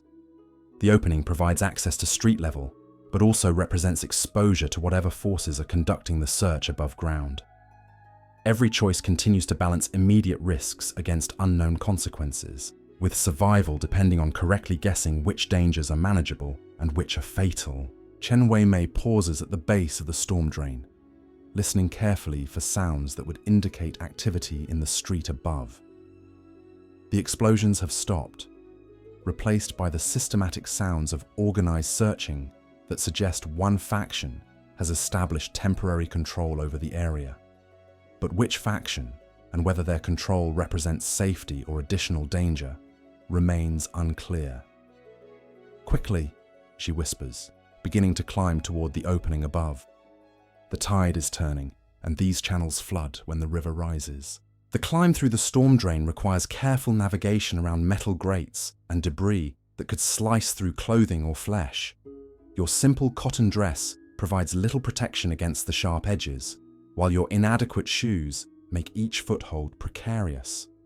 But the alternative, remaining in channels that will fill with water, makes the risks acceptable. You emerge into a Shanghai dawn that bears little resemblance to the city you'd known as a courtesan. Smoke rises from multiple locations throughout the foreign quarter, while military vehicles patrol streets that are normally filled with commercial traffic. The systematic search for von Kellermann's documents has transformed the international settlement into something approaching martial law. The document against your ribs feels heavier than ever as you survey the devastation your theft has triggered. Buildings show signs of forced entry, while bodies covered with sheets suggest that resistance to the searches has been met with lethal force. You're carrying information that has already cost dozens of lives, but also possessing the only leverage you have for negotiating survival in a city gone mad. Chen Wei-mei surveys the scene with grim understanding. The entire balance of power has shifted, she observes. Whatever that document contains, it's worth more than money to these people. The dawn light reveals details that had been hidden by darkness and rain. Foreign military units patrol alongside Chinese officials, suggesting cooperation between governments that are normally rivals.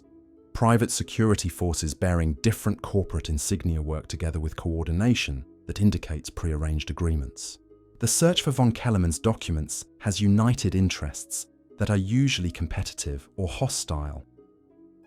But unity among your enemies also creates opportunities for those clever enough to exploit the cracks in temporary alliances. Different organizations have different priorities, and what appears to be cooperation could quickly dissolve into competition if the stakes change or new information emerges. The document you carry might be the key to playing these factions against each other rather than simply fleeing from all of them. A patrol approaches your position, forcing you to take cover behind abandoned market stalls that line the street. The soldiers wear mixed uniforms that suggest units drawn from multiple foreign powers, working under temporary command structures created specifically for tonight's operation.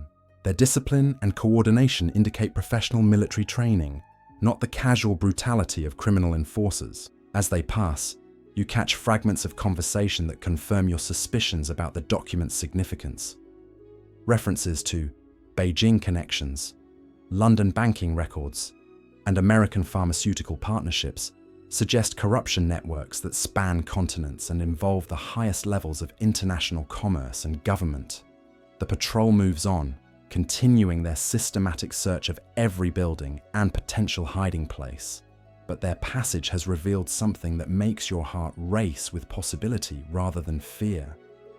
One of the soldiers carried dispatch cases bearing diplomatic seals, suggesting that official communications are being used to coordinate the search operation. "Did you see the diplomatic pouches?" Chen Weimei asks, her voice carrying the same excitement you feel. "Multiple governments working together," you confirm, "which means multiple competing interests that we might be able to exploit." The realization transforms your understanding of the situation. You're not just carrying evidence of criminal activity, you're possessing proof of international corruption that threatens legitimate governments as well as criminal organizations. Different countries have different reasons for wanting the information suppressed or revealed, creating opportunities for negotiation rather than simple flight. But exploiting such opportunities requires understanding exactly what the document contains and which revelations would be most valuable to which parties. The Dawnlight provides your first real opportunity to examine the papers carefully, to decode the secrets that have turned you from escaped Courtesan into international fugitive Chen Weimei finds a sheltered doorway where you can examine the document without exposure to passing patrols. The morning sun illuminates details that had been impossible to read by lamplight, revealing information that explains the massive response your theft has triggered. The papers contain more than just shipping manifests and drug distribution networks. They document financial transfers between European pharmaceutical companies and Chinese officials, detailing corruption that reaches into the imperial court itself.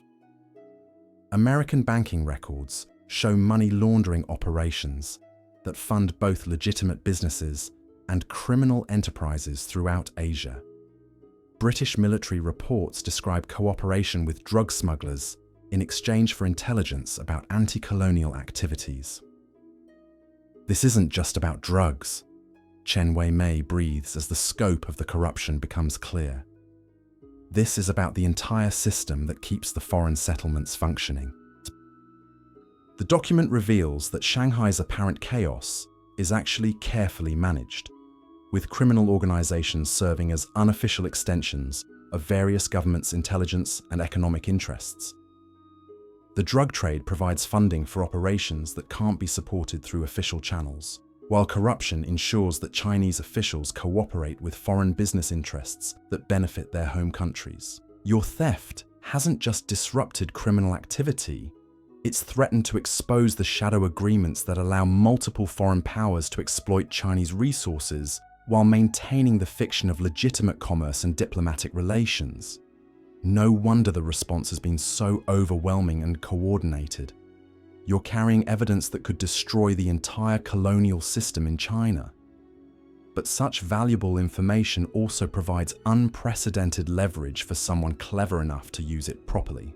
Different governments would pay enormous sums to obtain evidence of their rivals' corruption, while also paying equally large amounts to prevent their own activities from being exposed.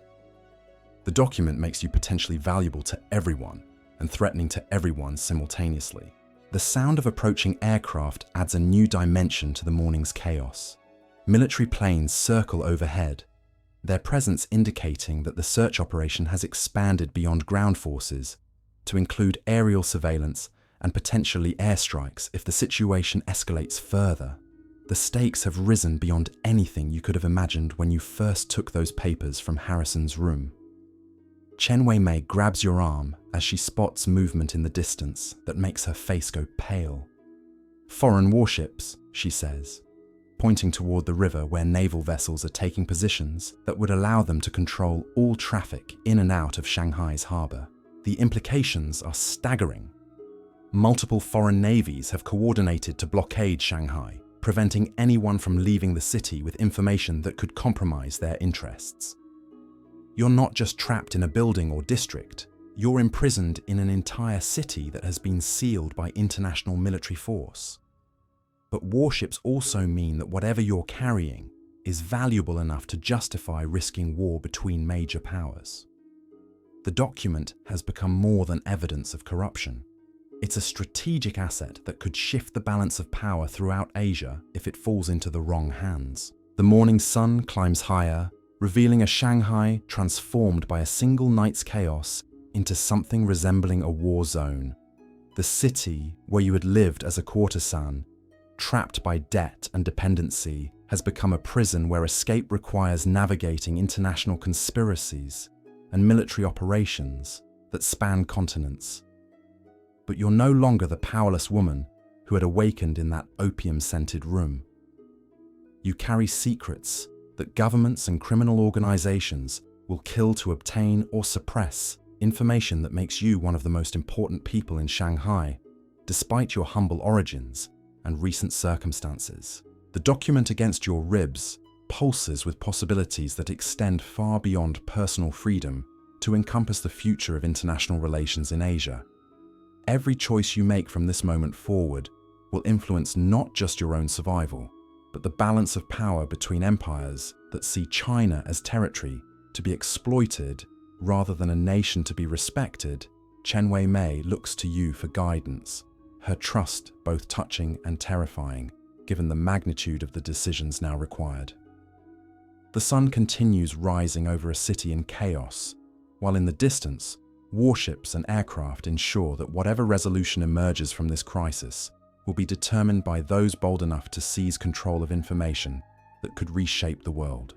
The teenage Courtesan, who had once depended on others for every aspect of survival, now holds the power to influence the fate of nations. The opium dreams that had once provided escape from powerless reality have been replaced by waking possibilities that are both more dangerous and more liberating than anything the smoke could have provided. Your story is no longer being written by others who see you as property to be bought and sold. You hold the pen now, and the next chapters will be determined by choices that only you can make in a world transformed by secrets that only you possess. The morning air carries the acrid smell of gunpowder and burning wood as you and Chen Wei-mei navigate through Shanghai's transformed streets. Each block reveals new evidence of the night's violence: overturned carriages, shattered windows, and the occasional dark stain on cobblestones that speaks of encounters between searchers and those who resisted too strongly. The document sewn into your dress lining feels like it's radiating heat, a constant reminder of the power you now carry. But power without a plan is merely danger, and as the sun climbs higher, you realize that survival requires more than just avoiding capture. You need to understand the game being played around you and find a way to emerge as a player rather than merely a prize. Chen Wei-mei guides you through a maze of side streets toward what she calls the neutral zone, a district where competing foreign interests have created an unofficial buffer area where violence is discouraged by mutual agreement. It's not safety exactly, but it's a place where negotiations might be possible without immediate threat of assassination. The buildings here show a different architectural character, mixing Chinese traditional elements with European commercial designs in ways that create something entirely new. This is where Shanghai's transformation is most visible, where East meets West not in the exploitative relationships of the settlements, but in genuine collaboration between merchants and artisans who profit from cultural exchange. A tea house occupies the ground floor of a building that combines German engineering with Chinese aesthetics, its wide windows allowing observation of the street, while multiple exits provide escape routes if negotiations turn dangerous. The proprietor, an elderly Chinese man with European clothes and traditional queue, nods recognition to Chen Wei-mei with the familiarity of someone who has provided sanctuary before upstairs room. He says simply in Mandarin, gesturing toward a staircase that leads to private dining areas. No questions, no names, no problems unless you bring them. The room he provides overlooks the street through latticed windows that allow you to observe without being seen. A low table holds tea service and simple food, while cushions arranged around the space provide comfortable seating for conversations that might continue for hours. Most importantly, the room has 3 different exits, including one that connects to the neighboring building through a shared wall. As you settle into this temporary refuge, the scope of your situation becomes clearer. The document you carry contains information that threatens not just individual criminals or corrupt officials, but the entire system of international relationships that defines modern Shanghai. The pharmaceutical networks, banking arrangements, and political agreements detailed in von Kellermann's papers reveal how foreign powers maintain control over Chinese territory through methods that would scandalize their home populations if exposed. But exposure would also destroy the economic relationships that benefit everyone involved, including the Chinese officials who profit from cooperation and the foreign businesses that employ thousands of local workers. The corruption documented in your papers isn't just theft. It's the foundation of a complex system that has brought prosperity to Shanghai, even while exploiting Chinese sovereignty. Chen Wei-mei studies your face as these realizations sink in. "You're beginning to understand why so many people want that document," she observes. "It's not just evidence of crimes, it's proof of how the entire city actually operates."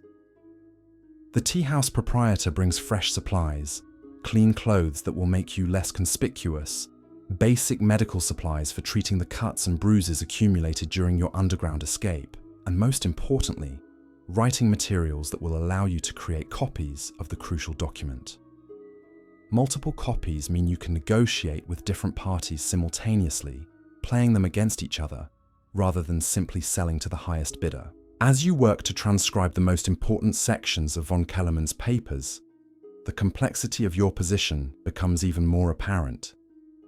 The information could be used to destroy foreign influence in Shanghai, but it could also be used to strengthen that influence by eliminating competitors and consolidating control. Different portions of the document would be valuable to different parties for completely opposite reasons.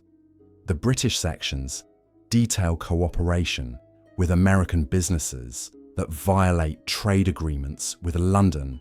American intelligence services would pay handsomely for evidence that could embarrass their British counterparts, while British authorities would pay equally well to suppress such information. The Chinese portions reveal which officials have been compromised, information that reform-minded elements in Beijing would find invaluable, but that corrupt officials would kill to suppress. Chen Wei-mei helps organize the copied materials, her quick intelligence grasping the strategic possibilities as quickly as you do. "We could sell different pieces to different buyers," she suggests, "play each faction's interests against the others while keeping the complete picture for ourselves as insurance." The strategy has merit, but it also requires sophisticated understanding of international politics and criminal networks that extends far beyond your experience as courtesans. Misjudging any party's priorities or capabilities could result in betrayal, elimination, or worse, being caught between competing factions when their temporary cooperation dissolves into open conflict. A commotion in the street below interrupts your planning.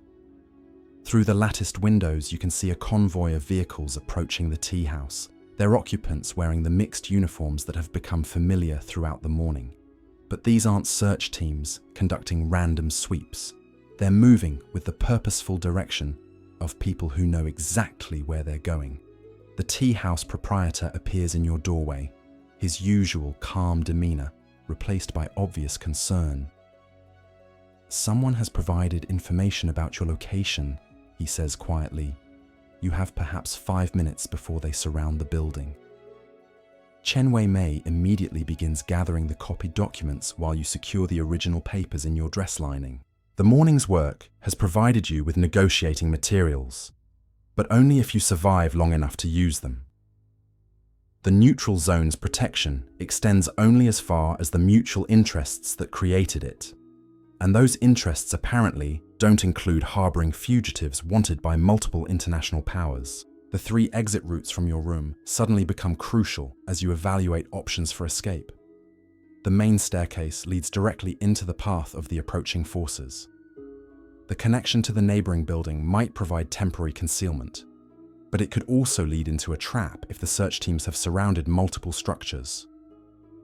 The third option, a window that opens onto the building's roof, offers the possibility of escape across Shanghai's interconnected rooftops, but also the certainty of exposure to aerial surveillance that has been tracking movement throughout the city. The roofs, Chen Weimei decides, already moving toward the window. Better to be seen and moving than trapped and captured. You follow her onto a narrow ledge that runs along the building's exterior, the morning sun making the wet tiles treacherous while the sounds of systematic searching echo from the street below. Shanghai's traditional architecture creates a landscape of connected rooftops that stretches across entire districts, providing highways for those agile enough to navigate them and desperate enough to accept the risks. The view from the rooftops reveals the true scope of the morning's chaos. Smoke rises from dozens of locations throughout the foreign quarter, while military vehicles patrol every major street in patterns that suggest coordination between forces that are normally competitive. The search for von Kellermann's documents has temporarily united interests that span continents, creating a level of international cooperation that would be impressive if it weren't focused on your capture or elimination. But the rooftop perspective also reveals opportunities that weren't visible from street level.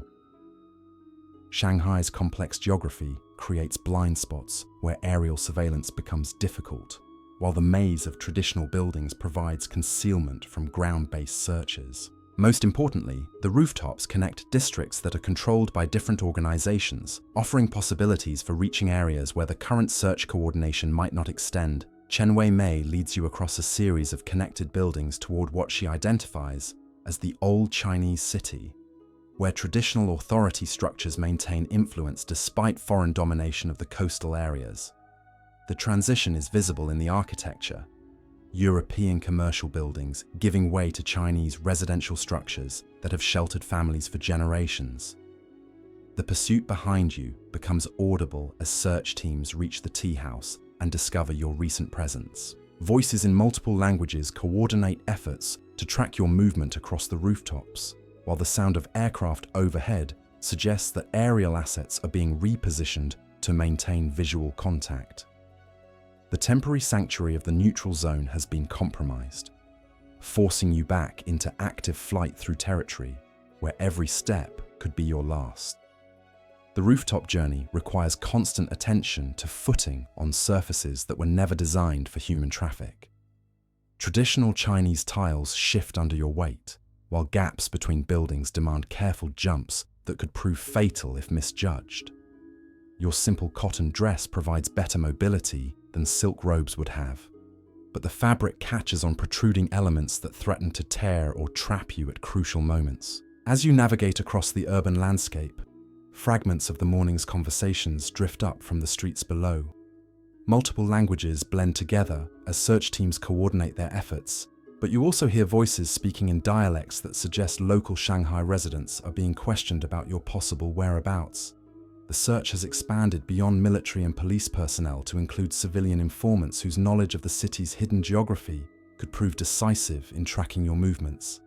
The boundary between the foreign settlements and the old Chinese city becomes apparent as the building styles and street layouts change beneath you. Traditional courtyard houses replace European commercial structures, while narrow alleys designed for foot traffic and handcarts contrast sharply with the wide boulevards built to accommodate foreign carriages and military vehicles. But the transition also brings new dangers. The old city operates under different rules than the international settlements, with authority exercised through traditional hierarchies that have learned to coexist with but remain separate from foreign control. Your appearance and obvious flight from foreign pursuit could mark you as either refugees seeking sanctuary or criminals bringing unwanted attention to communities that prefer to avoid involvement in international conflicts. Chen Weimei pauses at the edge of a building that overlooks a traditional Chinese market, its morning activities providing cover for movement at street level, but also creating crowds where concealment becomes both easier and more dangerous. The market operates according to rhythms that predate Shanghai's foreign settlements, with vendors and customers conducting business through relationships built over generations rather than the impersonal commerce that characterizes the international districts. "We need to get down to street level," she explains. "The rooftops are too exposed now that they know our general direction. But moving through the market means blending in with people who might recognize us as outsiders. The descent requires using drainage pipes and architectural features that provide handholds and footing for a climb that would be challenging under the best circumstances. Your inadequate shoes make every step precarious, while the morning sun has begun to heat the metal surfaces enough to make prolonged contact uncomfortable. But the alternative, remaining on rooftops that offer no concealment from aerial observation, makes the risks acceptable. The market streets envelope you in sensory experiences that contrast sharply with the refined atmosphere of the flower houses or the clinical efficiency of the international settlements. Vendors call out in Shanghai dialect, advertising vegetables, fish, and manufactured goods that serve the daily needs of families whose lives revolve around traditional Chinese customs rather than foreign influence. The smells of cooking food, incense from nearby temples, and the accumulated odors of urban life create an atmosphere that feels authentically Chinese in ways that the international districts never achieved. But authenticity also means suspicion of outsiders, especially women whose appearance and behavior suggest association with the foreign settlements. Your simple cotton dress helps you blend in better than silk robes would have, but your bearing and the way you move through the crowd still mark you as someone accustomed to different social environments. The scrutiny you receive from market vendors and customers ranges from curious to suspicious, creating potential security risks if anyone decides to investigate your presence more thoroughly.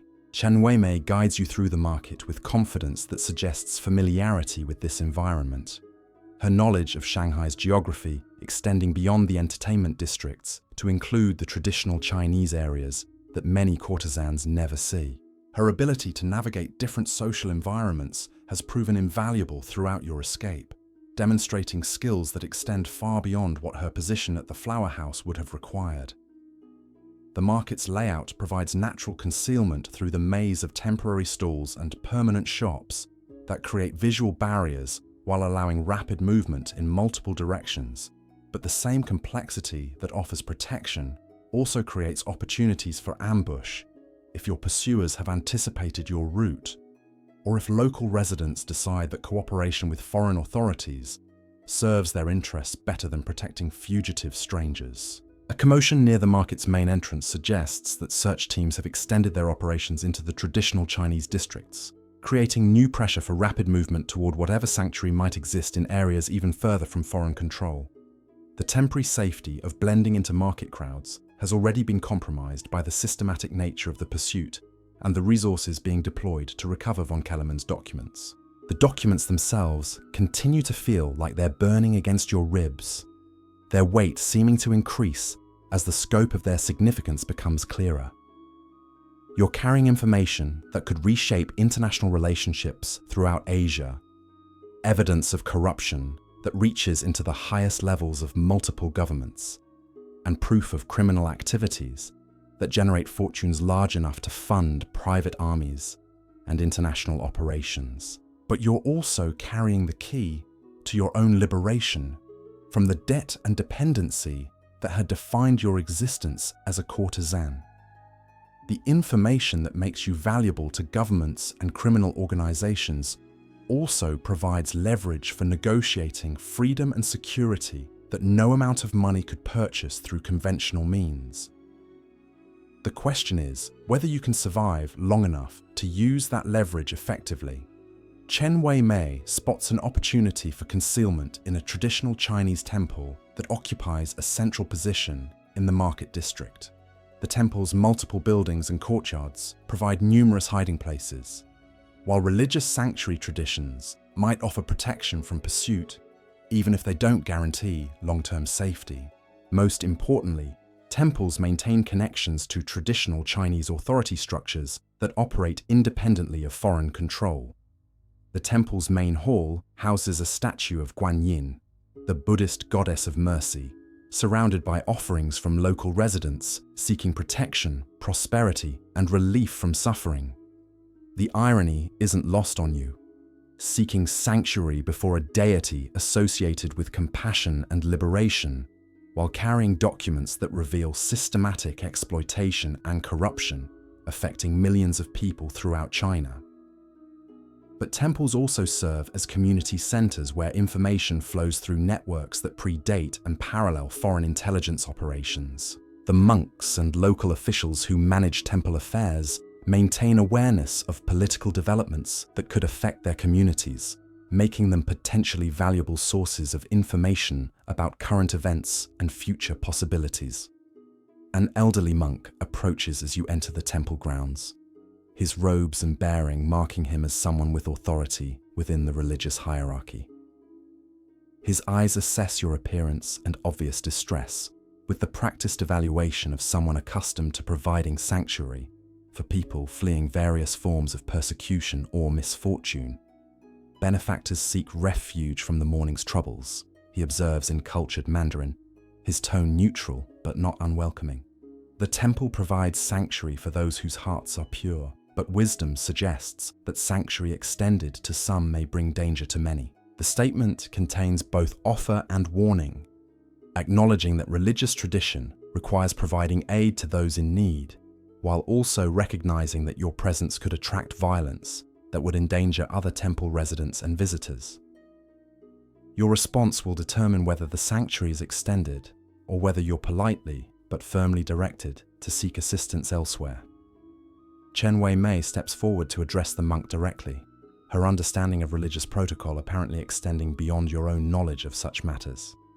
Honored teacher, we seek not permanent refuge, but temporary respite, while considering paths that lead away from trouble rather than toward it. The monk nods approvingly at her diplomatic phrasing, which acknowledges the temple's concerns while requesting only limited assistance. Such wisdom suggests understanding of consequences that extend beyond immediate circumstances. Follow me. He leads you through courtyards and halls that demonstrate the temple's age and the devotion of generations of worshippers who have maintained and expanded the complex over centuries. The architecture combines religious symbolism with practical considerations, creating spaces that serve spiritual needs while also providing meeting areas where community business can be conducted away from foreign observation. The room he provides overlooks one of the temple's inner courtyards, offering privacy while maintaining visual connection to the complex's daily activities. Buddhist scriptures line the walls, while simple furnishings provide basic comfort without ostentation. Most importantly, multiple exits allow rapid departure if circumstances require immediate flight.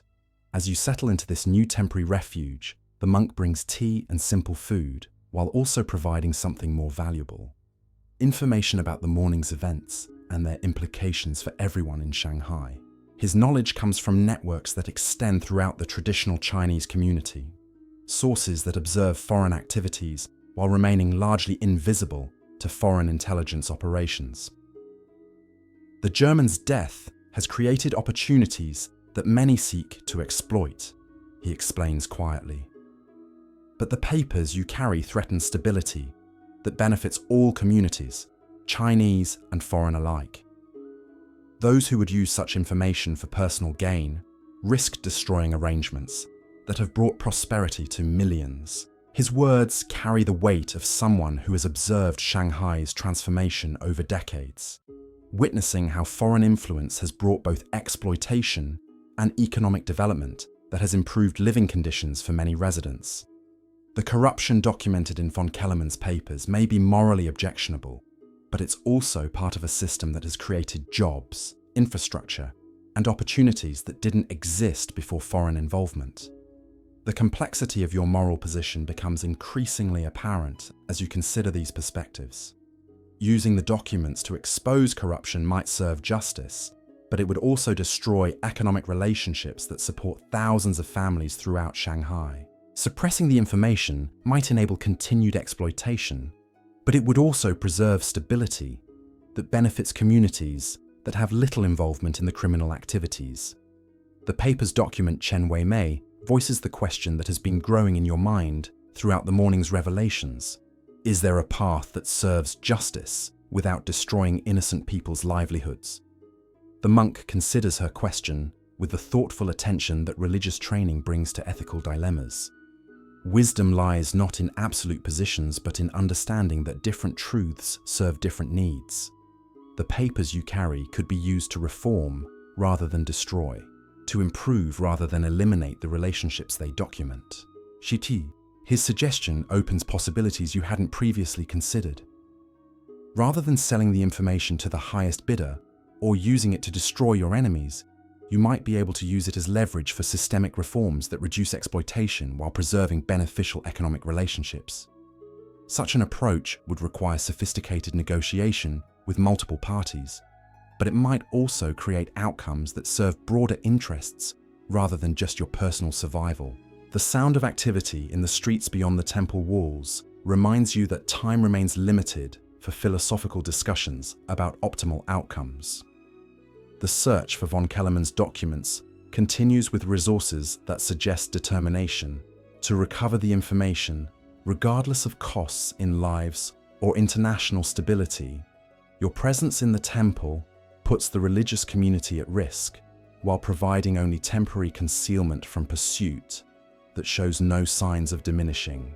But the monk's perspective has introduced new possibilities for resolving your situation through negotiation rather than continued flight. If the documents can be used to improve rather than destroy existing systems, they might provide foundation for agreements that serve everyone's interests, while also ensuring your personal freedom and security. The temple bells begin ringing to mark the late morning hour, their bronze voices carrying across Shanghai's rooftops with sounds that have measured time in this place for centuries, before foreign ships brought the changes that have transformed the city into its current complex form. The bells remind you that some things endure despite political upheavals and criminal conspiracies, that human needs for community, security, and meaning remain constant, even when the systems that serve those needs undergo dramatic transformation. Your story began in opium-scented rooms where dreams provided escape from powerless reality. Now you carry documents that could reshape the dreams of entire nations, information that makes you one of the most important people in a city built on the intersection of competing empires and conflicting ambitions. The morning sun climbs toward its zenith over a Shanghai transformed by a single night's chaos, while in the distance, warships ensure that whatever resolution emerges will be determined by those bold enough to seize control of information that could change the course of history. The teenage courtesan who once depended on others for survival now holds secrets that governments will kill to obtain or suppress. But power without wisdom is merely danger, and wisdom without courage is merely philosophy. The documents against your ribs pulse with possibilities that extend far beyond personal liberation to encompass questions about how societies should balance prosperity with justice, how individuals can challenge systems without destroying the communities those systems serve, and how ordinary people can influence the course of history when circumstances thrust extraordinary choices upon them. The temple provides sanctuary for now, but sanctuary is temporary. Soon you must decide whether to flee with your secrets, sell them for personal gain, or use them to create changes that serve broader purposes than immediate survival. The choice will determine not just your own fate, but the future of relationships between East and West. In a world where the collision of different civilizations continues to create both opportunities and tragedies on an unprecedented scale, the opium dreams that once offered escape from reality have been replaced by waking possibilities that are both more dangerous and more liberating than anything the smoke could have provided. Your pen now writes the story, and the next chapters depend entirely on choices that only you can make in a world transformed by secrets that only you possess. The temple's afternoon shadows grow longer as you realize that sanctuary, however temporary, provides the first opportunity to truly examine the full scope of what you've stolen. The monk brings rice paper and ink, understanding without explanation. that transcription might be necessary for whatever negotiations lie ahead. As you spread von Kellermann's documents across the low table, the afternoon light reveals details that lamplight and urgency had previously obscured. The pharmaceutical shipping manifests contain more than just drug quantities and destinations. They list specific chemical formulations that don't match any legitimate medical compounds you've heard discussed among the flower house clientele who often spoke of their various remedies and treatments.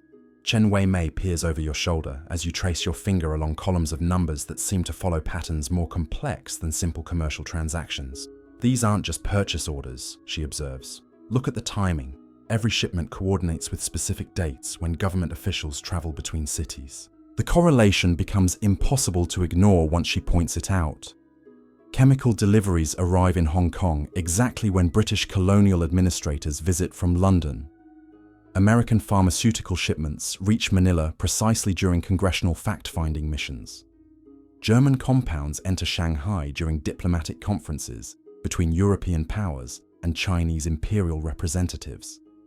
They're not just bribing officials, you breathe, understanding flooding through you like cold water.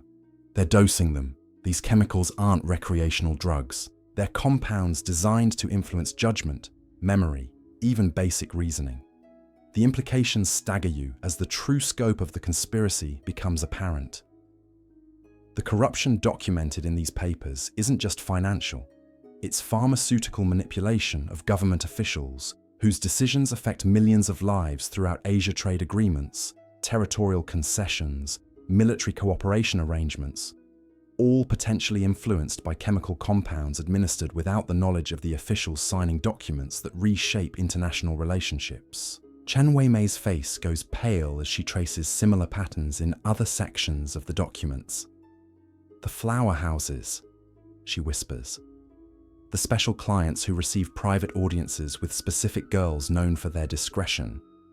The unusual requests for particular types of tea service, specific incense, custom-prepared opium blends. Your blood freezes as her words connect dots you hadn't wanted to see.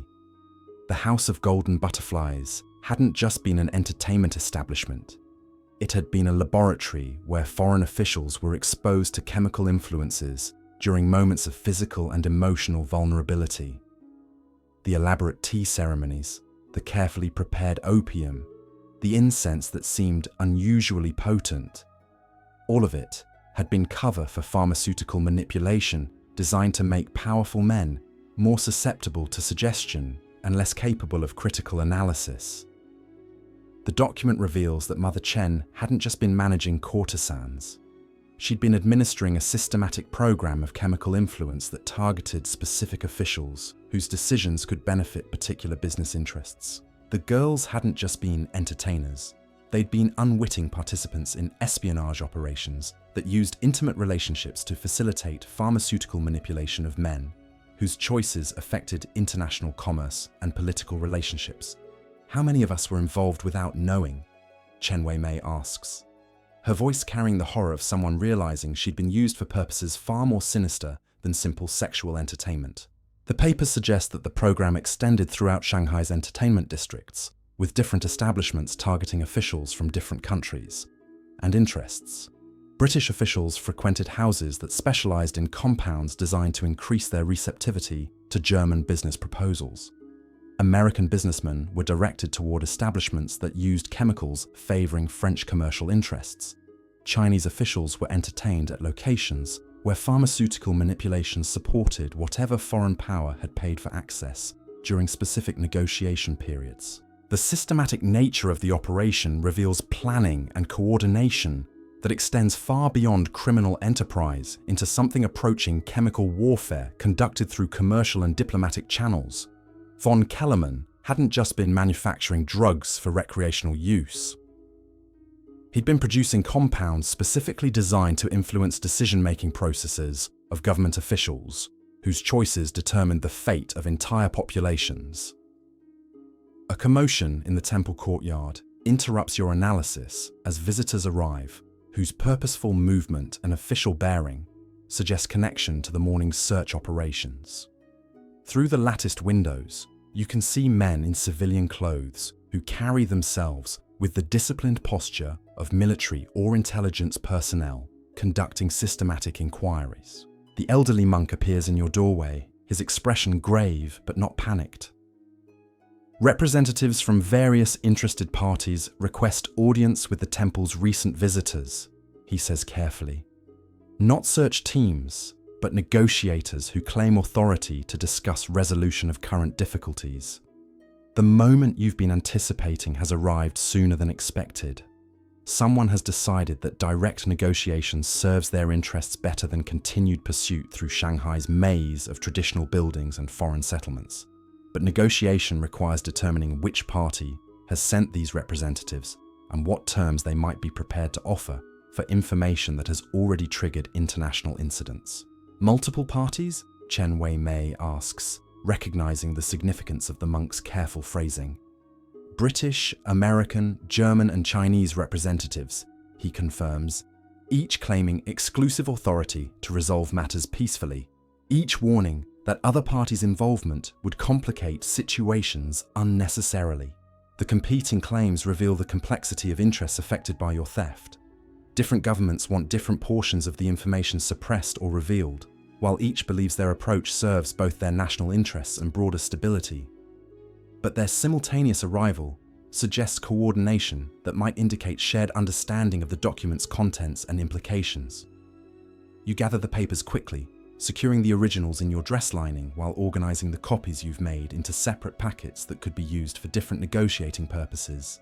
Each government represented below would find different sections most valuable, creating opportunities to play competing interests against each other while maintaining leverage through possession of complete information. The temple's architecture provides multiple meeting spaces where different conversations could occur simultaneously, allowing you to assess various offers without committing to exclusive negotiations with any single party. But such tactics also risk creating conflicts between representatives who might prefer cooperation to competition when dealing with individuals they consider criminals rather than legitimate negotiating partners. Chen Wei-mei checks the room's multiple exits while you consider approaches to negotiations that could determine whether you emerge as free individuals or disappear permanently into whatever solutions the various governments consider most expedient. The documents you carry could either secure your freedom or guarantee your elimination, depending on how skillfully you navigate conversations with people trained in international diplomacy and intelligence operations. The monk returns with information about the representatives' specific identities and apparent authority levels. The British delegate carries credentials from both commercial and military intelligence services. The American representative claims authority from pharmaceutical regulatory agencies and State Department operations. The German official bears documentation from industrial interests and diplomatic services. The Chinese delegate represents imperial administrative offices and traditional authority structures. Each representative's background suggests different priorities and negotiating approaches, creating opportunities to tailor your presentations to appeal to specific interests, while maintaining overall control of information that serves your broader objectives. But professional negotiators also possess skills and resources for detecting deception and applying pressure that could prove overwhelming if you misjudge their capabilities or intentions. We could meet with them separately, Chen Wei-mei suggests. Learn what each party offers before deciding which arrangement serves our interests best. The strategy has merit, but it also requires maintaining consistent stories, while gathering information about competing proposals that might reveal more about your document's significance than you're prepared to share. Professional interrogators are trained to extract information through seemingly casual conversation, making every interaction potentially dangerous if you're not prepared for sophisticated questioning techniques. The afternoon sun begins its descent toward evening, marking another transition in a day that has already transformed you from captive courtesan to international fugitive to potential negotiating partner with some of the world's most powerful governments. Each phase has required different skills and knowledge, forcing you to discover capabilities you never knew you possessed, while navigating dangers you never imagined you might face. The documents against your ribs have become more than evidence of corruption or proof of criminal activity. They've become tools for reshaping your relationship with power structures that have always seen you as property to be bought and controlled, rather than as an individual capable of influencing outcomes that extend far beyond personal survival. But tools are only as effective as the skill with which they're used, and the negotiations ahead will test every lesson you've learned about reading people's motivations, understanding complex relationships, and identifying opportunities within systems that appear designed to exclude people like you from meaningful participation. The temple bells ring again, marking the hour when afternoon becomes evening, and when temporary sanctuary must give way to whatever resolution emerges from conversations with representatives of governments whose interests span continents, but whose immediate focus has narrowed to recovering documents that one former courtesan stole during a night when Shanghai's hidden networks were exposed to scrutiny. They were never designed to survive. Your story began with waking up in someone else's life, trapped by circumstances you didn't choose in a world where your survival depended entirely on pleasing others. Now you're about to sit down with some of the most powerful people in Asia to negotiate terms that will determine not just your future, but the future of international relationships that affect millions of lives throughout the region. The opium dreams that once provided escape from powerless reality have been replaced by waking possibilities that are both more dangerous and more liberating than anything chemical enhancement could have provided. You hold documents that could reshape the balance of power between East and West. Information that makes you temporarily more important than emperors and industrialists, whose decisions normally determine the fate of entire populations. The teenage girl who entered the imperial court with nothing but intelligence and desperation has become a woman whose choices will influence the course of history. The question now is whether you can navigate the final negotiations skillfully enough to secure not just survival, but the kind of freedom that allows you to write your own story in a world that has never permitted women like you to hold the pen. The representatives wait below, each carrying offers that could provide security or destruction, depending on how accurately you assess their true intentions and capabilities. The documents in your possession pulse with possibilities that extend far beyond personal liberation to encompass questions about justice, power, and the price societies pay when prosperity depends on systematic deception and exploitation. Evening approaches over a Shanghai that will never be quite the same after tonight's revelations. While in a Buddhist temple dedicated to mercy and enlightenment, a former courtesan prepares to negotiate with empires whose collision has created both the opportunities and tragedies that define modern Asia. The collision continues, but for the first time, you're positioned to influence its direction rather than simply survive its consequences. As the temple bells fade into Shanghai's evening air, you realize your journey from powerless courtesan to international negotiator represents more than just personal transformation. You've witnessed how easily entire societies can be built on hidden foundations of manipulation and control, where the very people making decisions about millions of lives might be unknowingly influenced by chemicals designed to serve interests they never agreed to support. The documents in your possession revealed that the opium parlors and flower houses weren't just places of entertainment and addiction. They were laboratories where human vulnerability was weaponized, where intimate moments became opportunities for pharmaceutical manipulation of powerful men whose choices shaped the fate of nations. Every courtesan, every client, every carefully prepared cup of tea had been part of a system that turned personal weakness into geopolitical advantage. But perhaps most importantly, your story demonstrates that even in the most oppressive circumstances, individuals can find ways to seize control of their own narratives. The teenage girl who woke up trapped in silken smoke discovered that intelligence, courage, and strategic thinking could transform her from victim into someone capable of influencing the very forces that had sought to control her. Shanghai's foreign settlements will continue operating. Its criminal networks will adapt and evolve, and powerful men will keep making deals that benefit some while exploiting others. But tonight, In a Buddhist temple where mercy meets pragmatism, one woman proved that even the most carefully constructed systems of power and control can be challenged by those brave enough to steal the right secrets at precisely the right moment. The opium dreams that once offered escape from reality have been replaced by something far more intoxicating: the possibility of writing your own story in a world that never intended to give you the pen.